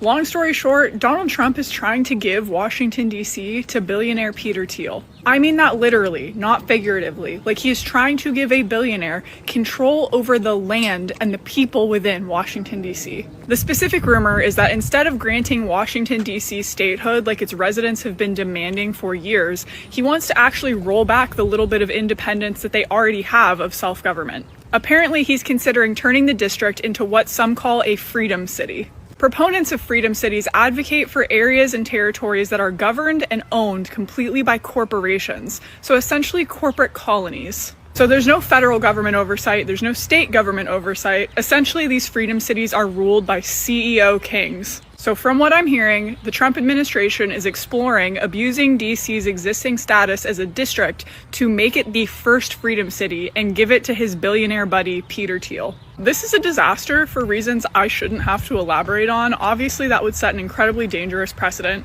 It's hugely symbolic to give the area where the federal government runs to a billionaire. We're really talking about a new era of colonization rooted in techno-fascism. There it is. Not just a billionaire, but a technocrat. And while this particular rumor is new, Trump's association with people who lobby for the creation of freedom cities is well known, and they were at his inauguration. I know it sounds far-fetched, but we really should start fighting against this now before it becomes a reality. Yep, and that was True Stream Media reshared that, and then added a point beneath it. Oh, and by the way, so to elaborate to what she's saying there, so you could argue that there's two ways to look at it to take what True Stream Media was highlighting, which would be that if this was just Trump, let's say, or just like the Republican Party, who's trying to carve out their own thing, and then other people come to power, I completely agree with their point, that would likely end up in them kicking them out and taking it back, or, just, it would change. But if this is being done, let's say, as the whole of government for the transition of power to something else, or by a foreign power at the expense of the United States, then you could see why that wouldn't just swing back the other way when they're completely in control of the direction, right? I mean, it's worth considering both. They go on to say, case in point, and this is something we've talked about already. I'm telling you guys, this is worth, demonstrating our value for you today, okay? Because we are so far ahead of some of these stories. I know very few people who have even talked about Prospera. We covered this in 2024, September. The technocratic regime change under the guise of freedom technocrats are slowly taking control. Telling you, this is only going to get more obvious as this goes forward. And we're seeing it. Okay. So my point is Prospera in Honduras, I'll come back to in a second, is Peter Thiel funded technocratic hellscape framed as libertarian city. And that's what I'll go back to this. We'll come back to in a second. This is an article we've already pointed to. The title is The For-Profit City That Might Come Crashing Down. Now this is evolving into, not immediately today. I think this was, I don't know, I forget where the date is, but I think a couple months ago. The point is about the idea that because of the transition of power in Honduras, now they're starting to get kicked out, or they're starting to lose control, and they don't care. I'll come back to it in a second. Now, what Truth Stream Media says, case in point, the Freedom City, in quotes, I would add, that started in 2021 in Honduras, I'll add, after an illegal U.S. regime change in Honduras, that it's easy to prove, is already facing opposition from the latest government, which began stripping away special privileges. Remember, it's an autonomous zone, like right out of Sustainable Development Goals. And that's supposed to be what the conservatives support. It says it was granted under its predecessors.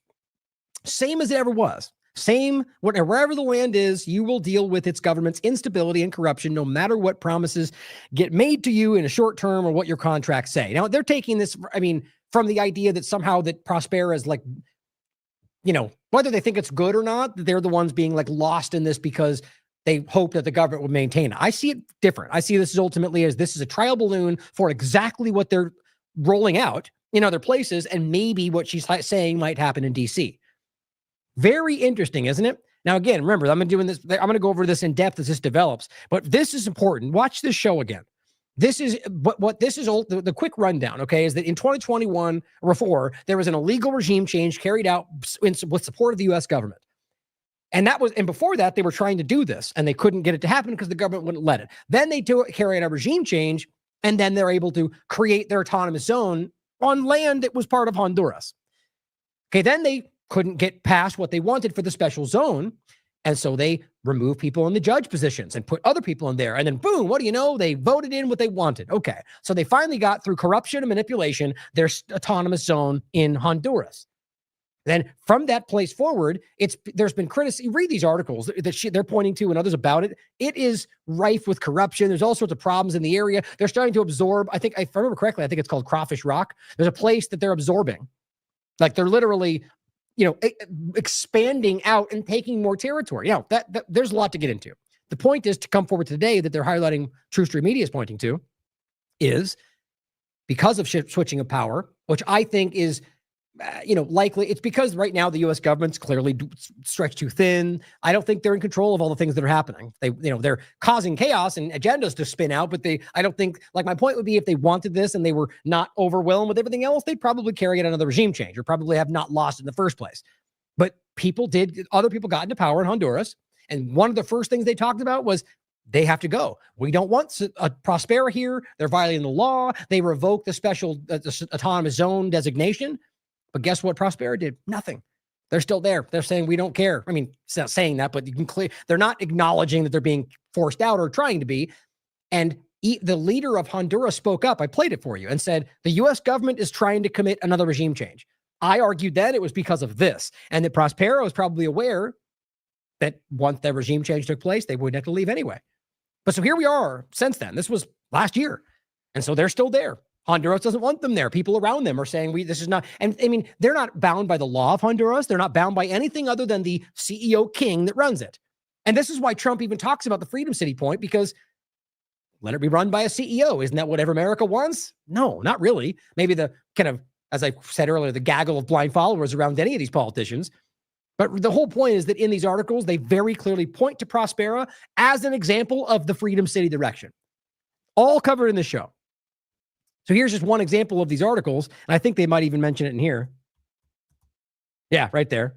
So first, what are freedom cities? Billionaire CEO's plan could reshape America. March 12th, 2025. It says a coalition of campaign groups opposed to regulation has called for the creation of freedom cities, in quotes, across the United States. And the idea is backed by some of the most high-profile billionaires in the United States, including Peter Thiel and Mark Andreessen. What do you know? The cities would be pockets of deregulated areas with the aim of promoting innovation and technological advancement. Kind of sounds like a different name for a 50-minute city, because it is. I mean, and again, if you got sucked into the left-right idea of it all, it wasn't about the specific left-leaning elements of it. It was just about control, guys. The 15-minute city is an idea about a technocratic controlled. That's exactly what this becomes. Now here it says another organization pushing for this concept is Prospera. Telling you guys, we were calling this out back then, and we're going to come back to it more. But the point is, they're supported by Thiel and Andreessen. Both of them support Prospera. It's a trial balloon. Telling you guys. Now, let's not forget that Palantir, Peter Thiel, has a strategic partnership with the government committing genocide right now. And they're using that AI tech they gave them to commit that genocide. And that's the very AI surveillance tech they're using on you in the United States, because Trump, or it's U.S. government, but that was allowed his administration.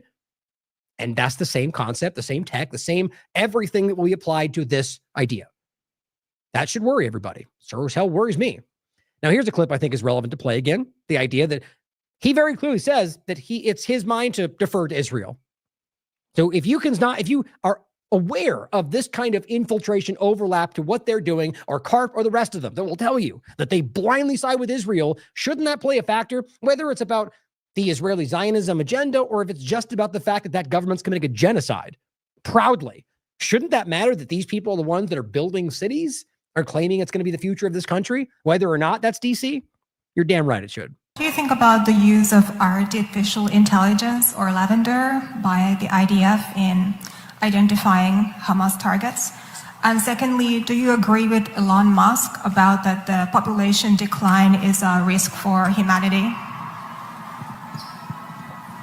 What do you think about that? Look, I'm not,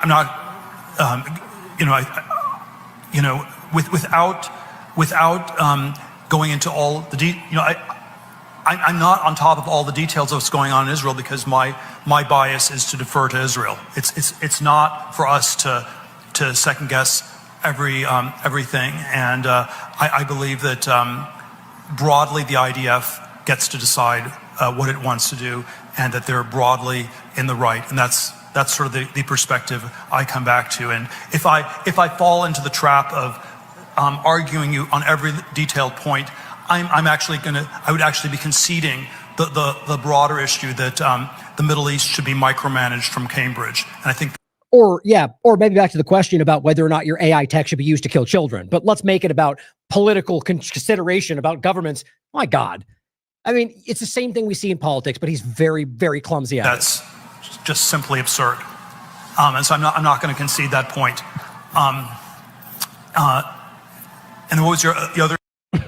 Just insane. Now, to the end of this point is that, to go back to that thing I said before, Doge overstating its, and this, to be clear about this, it's about the largest cuts they claimed, right? So like the top 5 combined of the largest cuts they claimed they made, you add them up, and it turns out it was like, I'll play the clip in a coming up show. It was something like $8 billion, and it turned out to be $135 million that was actually saved. Just like a 97% lie is what it was. Now, my point in even highlighting this is the idea that, this is about Doge. And what was Doge? Was it about government cuts? Well, I mean, either if that's the case, then they spectacularly failed, or they didn't even try. And now we see bigger government, more spending. So pretty clear that wasn't really what it was about. So I think it's obvious with the way they're going and what they're telling you, with now no regulation because of executive order, that the AI direction was always the plan. And this is the show on the 8th of, it's in 2025 in March, the impending future of AI government, but who will control the AI? So Doge, I believe that was what it was about, at least in large part. Maybe we'll find out more in the future. The point, though, is they clearly scraped up all the data they could get, allowed Israel access to all of it. That's very real. And now Doge just kind of vanished. Except for Big Balls, who's now helping them, federalize the DC area or turn it into a freedom city. Very strange, but I think that's what it's really about. And I'm only showing this for the point that this overall, like not just this point, not this thing I'm showing you, but this direction. It's very clear to me that where that all comes together with technocracy, Peter Thiel, Palantir, Israel. I mean, it's all clearly there's an intersection right around America, right around your rights and your direction. I mean, that has to matter to Americans more than anything. Are we choosing our direction right now? It's really worth asking. Right? So the AI point of it comes in very clearly with the Prospera element, the technocratic element, the surveillance element, the genocide committing element. It's central to this conversation. And so this is interesting on top of it all. Thomas Massey shared this today. Now, I'm not necessarily convinced this ties into what we're talking about. Either way, it's worth seeing. But it's worth considering that this may well be exactly something going on around all of this. So what this is there's been so remember, Mike Johnson's in Israel. And weirdly, apparently he sent some letter about letting this guy act as House Speaker and taking action when no one's there. Now, Thomas Massey frames this as the Speaker of the House and the Senate Majority Leader, who aren't here right now, are convening a pro forma session of Congress in empty chambers during the August recess, solely, he claims, to block Donald Trump from making recess appointments. And he says, why is nobody covering this? That's interesting. Now, I only say he frames it as that because I'm not really, I don't know. There's probably many other things it could be. My point, though, is that clearly that seems odd around all that's happening when they're all in Israel. It's very strange, or everything else that's happening right now, even the Epstein point, which they all left to hide from. And I said, sure seems odd that Trump and his gaggle of blind followers are not screaming about this, right? Why isn't Trump tweeting or socialing about this? Doesn't that seem wild that he wouldn't be the one going, what they're doing is wrong, I'm supposed... So why? That could suggest quite a few things, sure. But it certainly stands out, doesn't it? Now, here is what the clip, let you listen to the clip, because it makes it very clear that Mike Johnson sent the letter and, why they would do this now. The House will be in order. The chair lays before the House a communication from the Speaker. The Speaker's Rooms, Washington, D.C., August 5th, 2025. From Tel Aviv. I hereby appoint the Honorable Mike Herodopoulos to act as Speaker pro tempore on this day. Signed, Mike Johnson, Speaker of the House of Representatives. The prayer will be offered by the guest chaplain. Pursuant to Clause 13 of Rule 1, the Journal of the Last Day's Proceedings is approved. The chair will lead the House in the Pledge of Allegiance.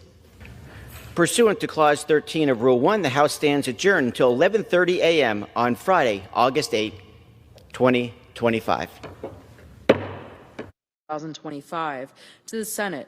Under the provisions of Rule 1, Paragraph 3 of the Standing Rules of the Senate, I hereby appoint the Honorable Mike Rounds, a senator from the state of South Dakota, to perform the duties of the chair. Signed, Chuck Grassley, President pro tempore.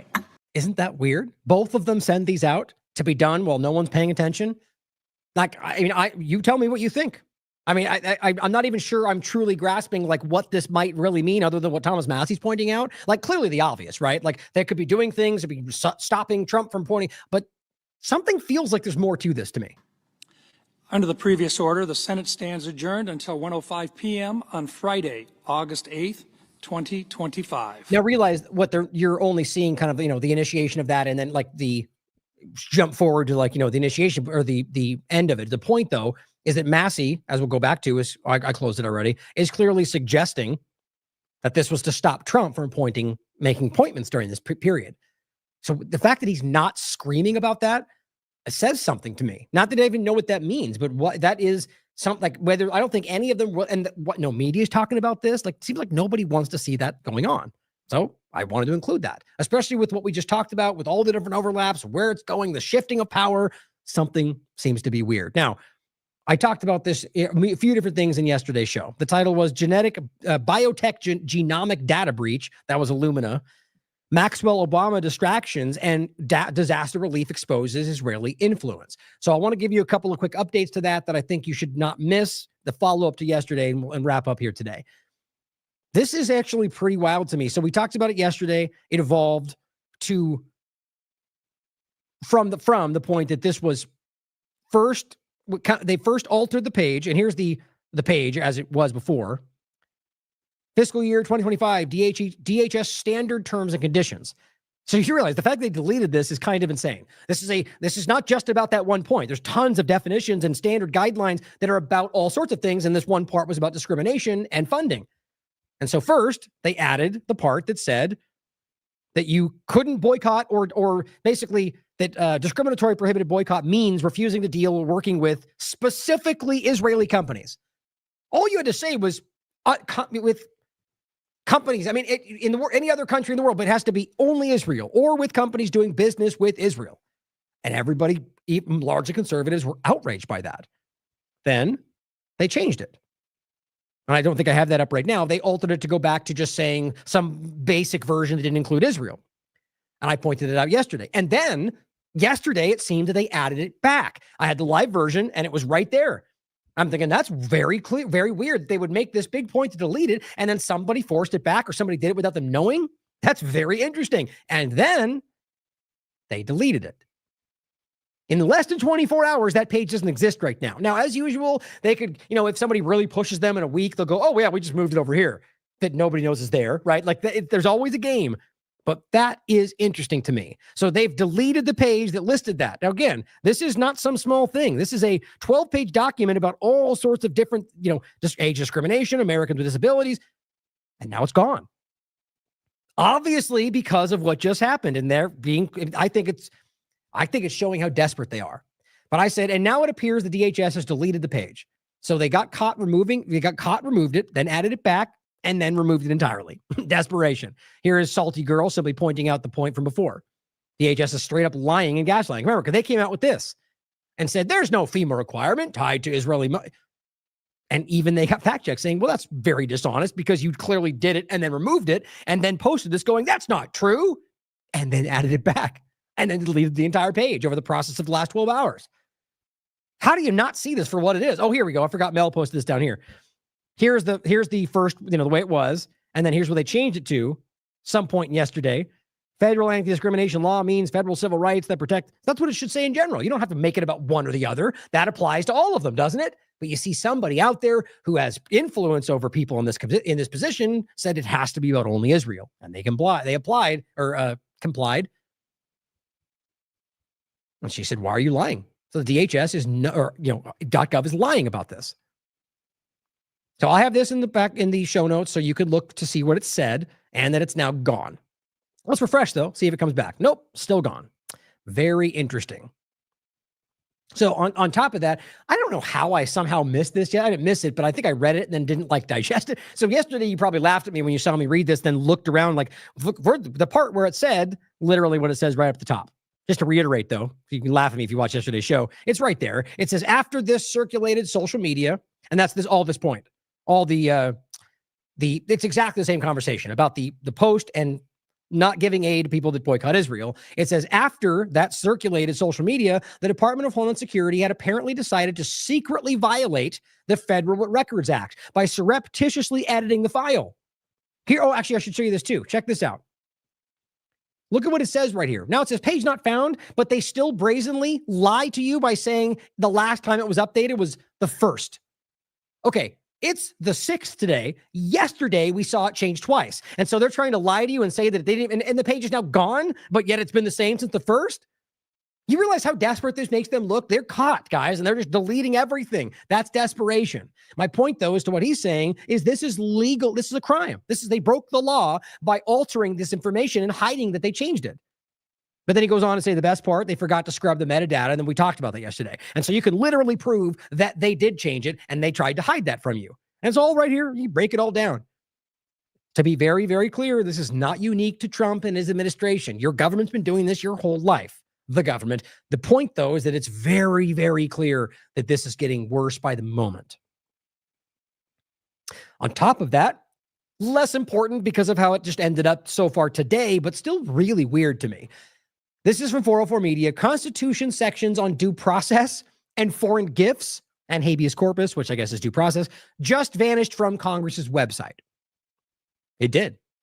It's really crazy to me. So it's this Congress's website for the U.S. Constitution, which is this page right here. You've seen it many times. We brought it up. Constitution anointed, and it goes through all the different parts. And as of right now, is complete. It says the website for the Constitution was changed to delete the last 2 sections of Article 1. Which include provisions such as habeas corpus, forbidding the naming of titles of nobility, then forbidding foreign emoluments and U.S. officials, all 3 of which are super important to what we just talked about today and seem to be like the focus of what they're violating. And it just so happens to be what this glitch removes. I just think that's mathematically near impossible to believe, but certainly possible. The last full version of the webpage, which they archived, as well as the archive where the change was, we have for you. We'll show you next. The webpage maintained by the U.S. government hasn't changed significantly in the entire time it's been saved by the archive since 2019. That doesn't mean, that's just since the archive started. The point is, arguably, this thing's been the same for a really long time. The page for the Constitution on the National Archives website remains unchanged and shows the entire document. They removed this portion here. Everything from this point down was gone all day and from yesterday, all the way down to the bottom of section 1. All that was gone. All stuff we were generally highlighting already about, the writ of habeas corpus and all the important things that we see being violated by this current administration, but more accurately, your government for a very long time, but very clearly today in regard to immigration and plenty of others. As people in the Lemmy Forum conversation note, this could be a glitch, which is what they're claiming now, or some kind of error with the site.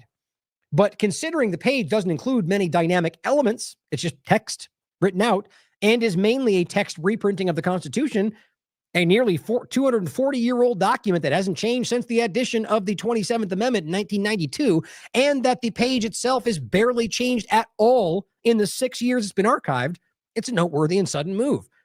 The point they're making, for those that understand the way this works, from back end of a website, if it's just text on a page, the idea that you could have a glitch that would delete one weird section seems nearly impossible to me. Not impossible, anything glitches are weird, but the point, though, is that it's not like there's some code that freaked out or some kind of, section that was an embed. It was text. You could argue that somebody just, bumped the keyboard and deleted it, which again, it just seems very, very unlikely. And why is it open to be deleted in the first place? Goes on to say, the Trump administration does not have any control over the congressional websites, which is true, at least, on the surface. Today, those kind of things don't hold water for me because ultimately we know and they've demonstrated they wanted to, they can pretty much do whatever they want. But it says the sudden disappearance of important parts of the Constitution is happening in the context of a broader government war on information. I mean, even just think of the symbolism behind this vanishing in exactly this time. I just think that's almost comical if it wasn't so alarming. Since the Trump administration took office, official federal government websites with public information have come under attack, being taken offline, entirely altered to reflect their values. Now it says habeas corpus, which is among the now deleted provisions, but now back on the Constitution webpage, allows people to challenge the imprisonment before a judge. In May, Homeland Security, NOM, said before a congressional committee that Trump can remove the constitutional provision of habeas corpus, calling it a constitutional right that the president has to be able to remove people. Embarrassingly, stupidly wrong, which I'll play for you right now because I think that's hilarious, but we'll come back to the rest. And Trump. Oop, wait, is it this one? Oh, I guess I forgot to download it. Or grab it entirely. Oh, I know what I did. It's right here. I forgot that I already had downloaded. So the reason this is so wild is that it's not just that she is incorrect about what the president can do. She literally doesn't understand what habeas corpus means. And that's evidenced by the fact that she continues forward and says, oh, Lincoln used it. So to be clear, Lincoln didn't use habeas corpus. He suspended habeas corpus, which at the time was actually unconstitutional until it was later ratified by Congress because it was, and he even apologized for it or, expressed that it was unconstitutional. So the point is that only Congress has that power to suspend habeas corpus only in two very specific situations, none of which are met by even their narratives. And she argued that it's the right of the president to use habeas corpus. Like, she just doesn't understand it. And that's what's so terrifying. And it just so happens to be the part that suddenly vanishes. Secretary Noem, what is habeas corpus? Well, habeas corpus is a constitutional right that the president has Wow. to be able to remove people from this country and suspend their right let me stop you, ma'am. Suspend their Habeas right corpus, excuse me, that's incorrect. President habeas Lincoln corpus, used it. See, her effort to try to act like to demonstrate she still knows makes it even more clear that she doesn't know what she's talking about. And this is what I call the junior team, guys. All of them. These are people that are clearly out of their depth, and it's because, as others have argued, that people that are actually good at their jobs or actually have principles would never ever be in that position today because of because Gabbard comes up and says something true and she gets ran through the mud because Trump doesn't care about the truth, or rather the government has never cared about the truth. So people with principles are like, yeah, right, I'm not going to get involved in that. And here's what we get left with. And then Israel steps in as well. excuse me. Habeas corpus is the legal principle that requires that the government provide a public reason for detaining and imprisoning people. If not for that protection, the government could simply arrest people, including American citizens, and hold them indefinitely for no reason. Habeas corpus is the foundational right that separates free societies like America from police states like North Korea. As a senator from the live free or die state, this matters a lot to me and my constituents and to all Americans. So Secretary Noem, do you support the core protection that habeas corpus provides, that the government must provide a public reason in order to detain and imprison someone? Yeah, I support habeas corpus. I also recognize that the president of the United States has the authority under the Constitution. Incorrect. Like explicitly incorrect. If it's very clear that it's in the power of the U.S. Congress to make that decision, that's not even like a legitimate debate to be had. It's very clear, and that's what she says.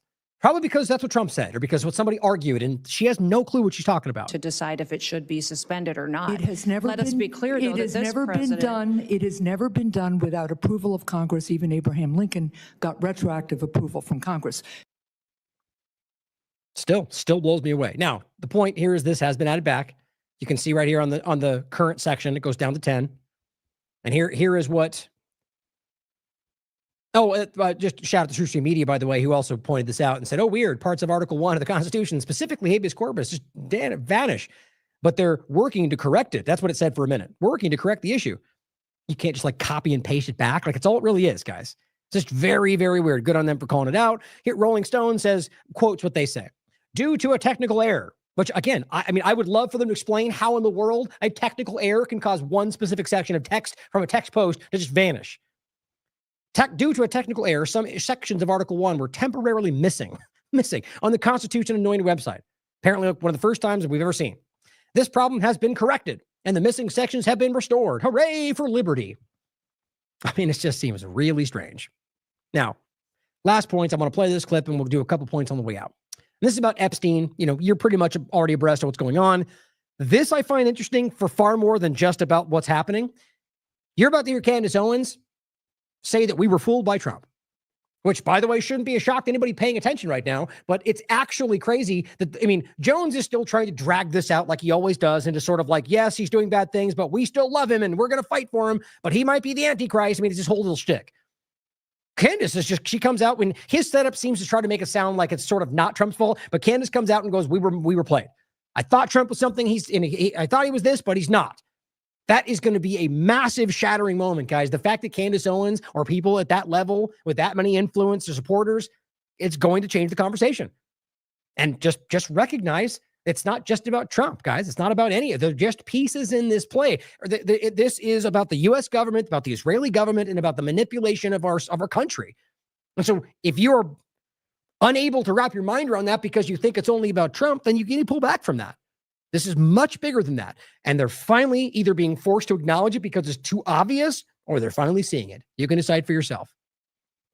Alex Jones frames it as President Trump says he was unaware of Ghislaine Maxwell's prison transfer. Who actually believes that? That's insane. And we'll read something about it, which people connected to his administration basically say that's just not true. And it's not normal, and it was very weird, and all the same stuff we've talked about. And Trump states that he did not know that Ghislaine Maxwell was removed to club-fed minimum security prison at all. He defended the action, but said he was unaware of the move. How much does he know? He's defended it, but then didn't know about it. Very Trump. Also said that he doesn't know about any of these grand juries now finally convened on. No, not as far as I can tell, by the way. The Russiagate hoax coup. So here's this clip. I want you to, in closing, respond to this. So you're telling me that Trump didn't even know about Russia? I mean, that just doesn't even line up with anything we're seeing. Trump has spoken about these things, but here he is going like, I don't know, what's that? Epstein? Who's that? You know, it's embarrassing, but they'll always toe the line, or at least Alex will very clearly try. But here's what Candace has to say after he reads this statement. Questions for you. One, were you aware of and did you personally approve the prison transfer for Ghislaine Maxwell that your Justice Department? I didn't know about it at all. No, I read about it just like you did. And do you believe that she? See, I was saying about that earlier. Isn't that embarrassing? Even if it's the truth, how embarrassing is that? You read about it? Like, so look, I'm not saying every single decision needs to involve the president, but you're going to tell me that you didn't even know about it until you were last in line. The media knew about this before you did. That's wildly embarrassing. And yet that shows me he's willing to make himself look bad in order to hide something. It's not a very uncommon thing. In fact, it seems to be very uncommon. We'll get into it in a second. Do you believe that she's credible to be listening to? Your Deputy Attorney General sat down with her recently. Well, let me tell you, he's a very talented man. His name is Todd Blanche. He's a very legitimate person, very high, just a very highly thought of person, respected by everybody. And I didn't talk to him about it, but I will tell you that whatever he asked would be totally appropriate, and it's not an uncommon thing to do that. So what's interesting is this is how it tends to go, but there are people in the past that he said exact glowing things like that about and then hates them 2 days later, right? Plenty of them. So my point is that when he does that, it's because he's trying to set the table, in my opinion, for whatever's about to come out from Todd Blanche. That he's smart and great and knows everything, and whatever he says next is going to be right. Gotcha. Marching orders.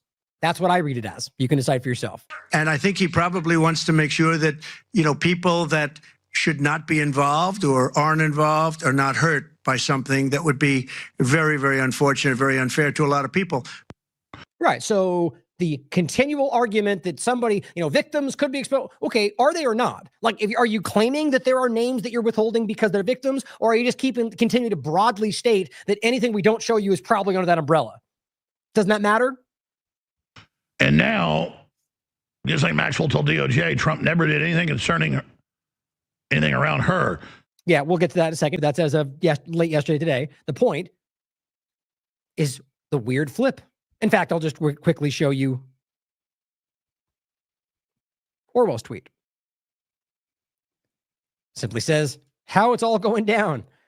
Donald and Jeffrey were joined at the hip. There's never a pervy party that Donald missed.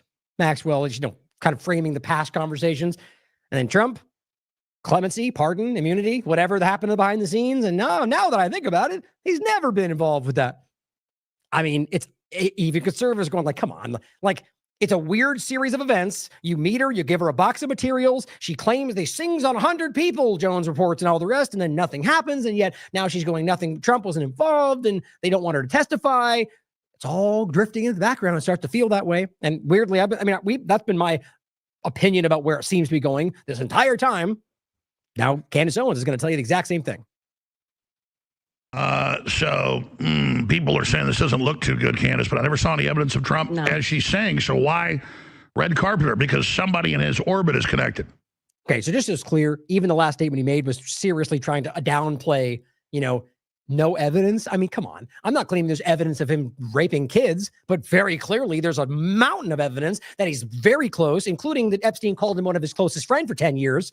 You won't hear that from him. Or the fact that, or the overarching point that he was pictured with him many times. He was on the plane many times, whether or not he went to the island. That's all evidence about this whole point. So it just seems like a really desperate effort to, but here's what Candace Owens says, and it really does align with, what I think is the honest perspective of this personally. Mm-hmm. Absolutely. That's what I'm saying. It feels like they went in there and, will you agree to say this, say that? We'll move you to a nice cushiony prison, so you can live out the rest of your sentence. He's going to pardon her, by the way. That's coming down the pipeline. That didn't seem to be at all what Jones just framed it as, by the way. But maybe I'm missing what he said. Seems like he tried to go the other way and she pulled it back to Trump's probably guilty. Seems like that was interesting to me, but I agree with what you're saying. And like I said, it's just sad to see this. It genuinely makes me sad because I devoted so many years to getting out there and campaigning for Trump. I truly believed him. And I just feel like the scales are falling off of my eyes here. And I'm just realizing there is no entity that has more power than the Israel lobby in America and all around the world, by the way. France is fighting this too. People locked up for anti-Semitism for telling the truth. Like, you can literally go to prison if you tell the truth, if it points to a larger conspiracy about who has control. So it's not just America that's fighting this. But I don't know. We have to look towards the future. People that are willing to stand up to this are the people that should be platformed. And I think in the future, it will become a litmus test. Yeah. Right. Funny how that, this is the effort to make I'm sitting here while she says that. So therefore I'm on. No, you are the bill. Like what she's showing you is exactly what is being exposed through things like what Alex are doing. The litmus test very clearly. And she says, if you are not seeing this, if you're not calling it out, he's not. He's giving you lip service about overlapping points that have been transparent for decades, but not really the understanding of what the evidence is pointing to or what Trump is lying to you about. All the efforts to cover it up. He went over weeks telling you that it was a hoax. Day after day that it's a Democrat hoax and Russia, or they lied about it and Obama lied to everybody, which he did. But now it's weird how that's not the topic anymore. Is it a hoax still or is it not? Does the list exist? You just got to start being honest about how dishonest these people are, guys. And I think it's very obvious right now who's trying to grapple with all of it. Now, David Icke says about that clip, they said, because the point was Jones, as he does, post like the same thing 17 different times and captions it differently. He says, Alex Jones, talking about himself, holds the position that we shouldn't throw the baby out with the bathwater, should fight to get Trump back on course. You see my point? The idea that we still have hope that Trump is, that's not what Candace is saying, okay? She's saying, I see through it now. It's just sad, this desperate hang on to the team. That's the gravy train, though. So David Icke says he is on course, Trump. The course that David said he was on since he came on the political scene in 2016, but which neither of them, in his point, could see when those paying attention and not blinded by partisan politics saw it as obvious. Yes, 100% the point. Now, include these for you. Maxwell told DOJ Trump never did anything concerning around her. Just feels really ridiculous to me. During her 9 hours speaking with Todd Blanche, really great guy, really knows what he's saying. Whatever he says next is going to be true. Ghislaine Maxwell said nothing during the interview that would be harmful to President Trump, telling Blanche that Trump had never done anything in her presence that would have said. So why didn't that come out immediately? That wasn't like the first thing. Funny how this has been like the coordinated conversation, which is kind of where this is going. Clearly, we can't prove that. Now, what they go on to say is that Meat is considering publicly releasing the transcripts, but most likely not the audio. That certainly speaks for itself. Transcripts can be printed out and altered. Audio can be altered, but it's much more difficult to get away with today because of all the, they got caught altering the video in the Epstein file or the Epstein, when he was in prison. It's so funny how many examples we keep seeing of them getting blatantly caught, desperately trying to deceive you, and then we just move forward, or the Team Sport Politics moves forward. But it says there's also an audio recording of the interview. Sources said it's not clear whether they're going to plan to release that. The public release of the transcript could come soon as this week. Okay, so it's going to be text on a piece of paper. Why would we ever take that at face value right now? Maxwell's lawyer said following her meetings with Blanche, they would welcome any relief, and said that Maxine was asked about 100 different people. That's the quote they keep swinging around. Now, are they 100 Democrats that they just wanted to frame in this problem? Are they 100 people that she knew were guilty? Maxwell was asked about 100 people. You get from the Jones and the rest that she sung at 100 people and is all coming down. Well, that's not what that says. That's not even what they gave her a box. And clearly, I think we're setting this up. That's how it feels to me. And that's even what it seems Candace is getting at now. Trump asked Tuesday whether he approved the prison transfer, and he said, I didn't know about it, which is embarrassing. Okay. So here, on this, just interesting enough, the first framing of this in this article, which is telling about even corporate media, Maxwell told DOJ Trump never did anything concerning around her. That's exactly what she says. This, I'd argue this is the best framing from the corporate media. More accurate, I should say. Then here's independent. Ghislaine Maxwell told Justice Department she never saw Trump do anything concerning with Epstein. Very different thing to say, isn't it? Actually not the accurate statement. So why is the independent almost trying to help Donald Trump, or at least reporting it inaccurately to his benefit? But it says Ghislaine Maxwell said she never saw Trump do anything that would cause concern. Also a very different statement than either of the other two. What was said is that she never saw around her him do anything inappropriate, which seems really hard to believe with even his past examples. But what she's insinuated and others have insinuated, or even victims of Epstein have accused Trump of crimes. So Raw Story reports, just not plausible. Donald Trump's Maxwell excuse gets brutal fact check from stunned expert. It says a fact check, a lawyer responded, fact check one of Trump's more outlandish claims. Trump was asked by CNN whether he knew of or approved Jeffrey Epstein's compliance, the transfer to the minimum security prison. Trump denied both and claimed that he learned about it from the news. Trump added it was not uncommon. The last claim stunned that it was uncommon, or not uncommon. The last claim stunned Ryan Goodman, who's a former special counsel of the Department of Defense and a lawyer a law professor at NYU. He corrected Trump on an interview. He said, this had to be approved by someone very senior at the Bureau of Prisons, which, by the way, again, was the one that transferred her, not the marshals, which is also abnormal. But it says it's so unusual. He says, look, President Trump should have just said, we're dealing with an unusual situation, so something unusual happened. That would be one way of approaching it. Instead, he comes out and goes, no big deal, no, nothing different at all, when you can look and go, yeah, it is unusual, so why do you lie about that? What he said is not plausible, Goodman continued, and it's so unusual that you would hope the Justice Department would have informed him that he would not learn about it in the news.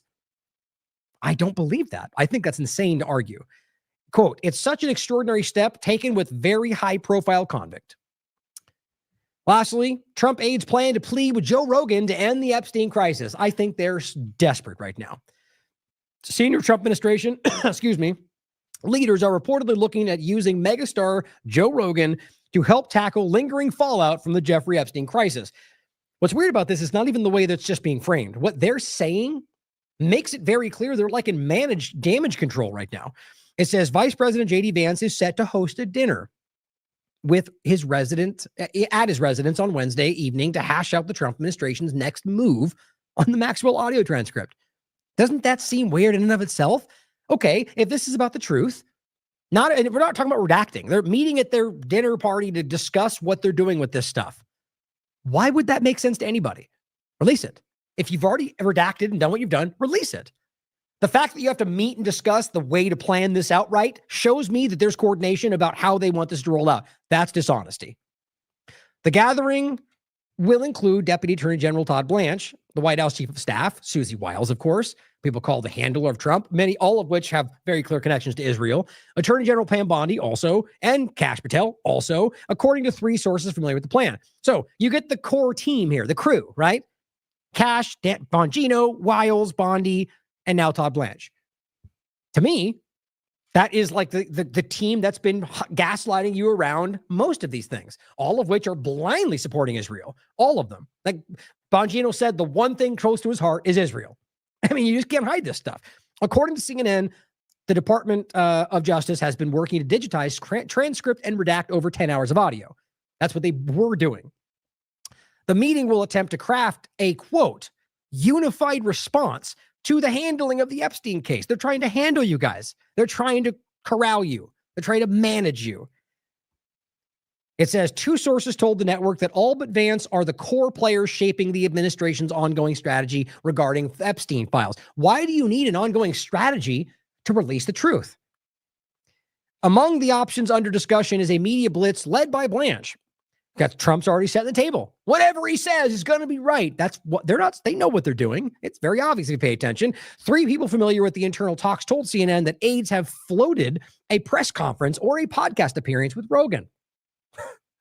That's propaganda, guys. Who endorsed Trump in the 2024 election, but has actually criticized him around the Epstein case in particular.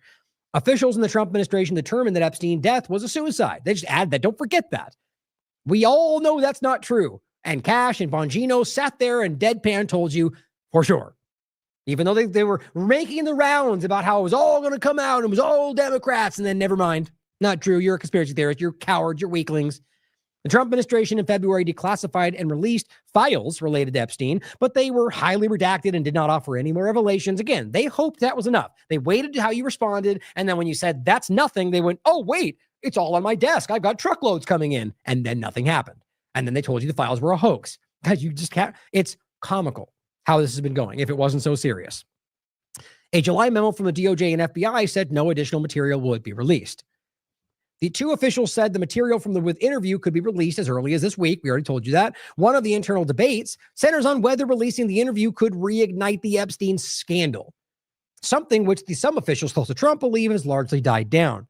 Right, so that's about the truth? Or even if it is the truth, considering not releasing that truth because it benefits us.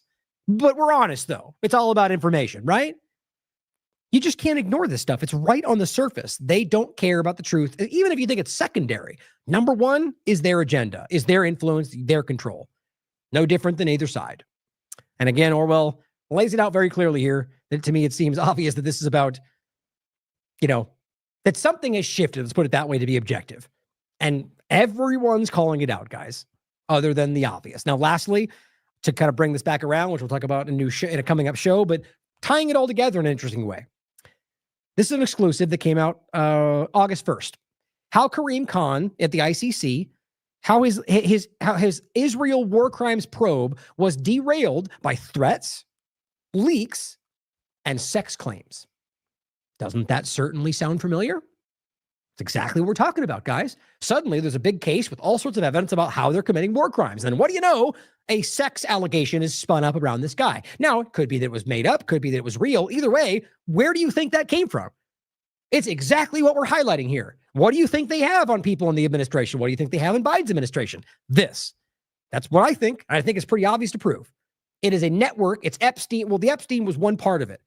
It was a network that they're still utilizing to influence power structures. And I'll include this one for you as well.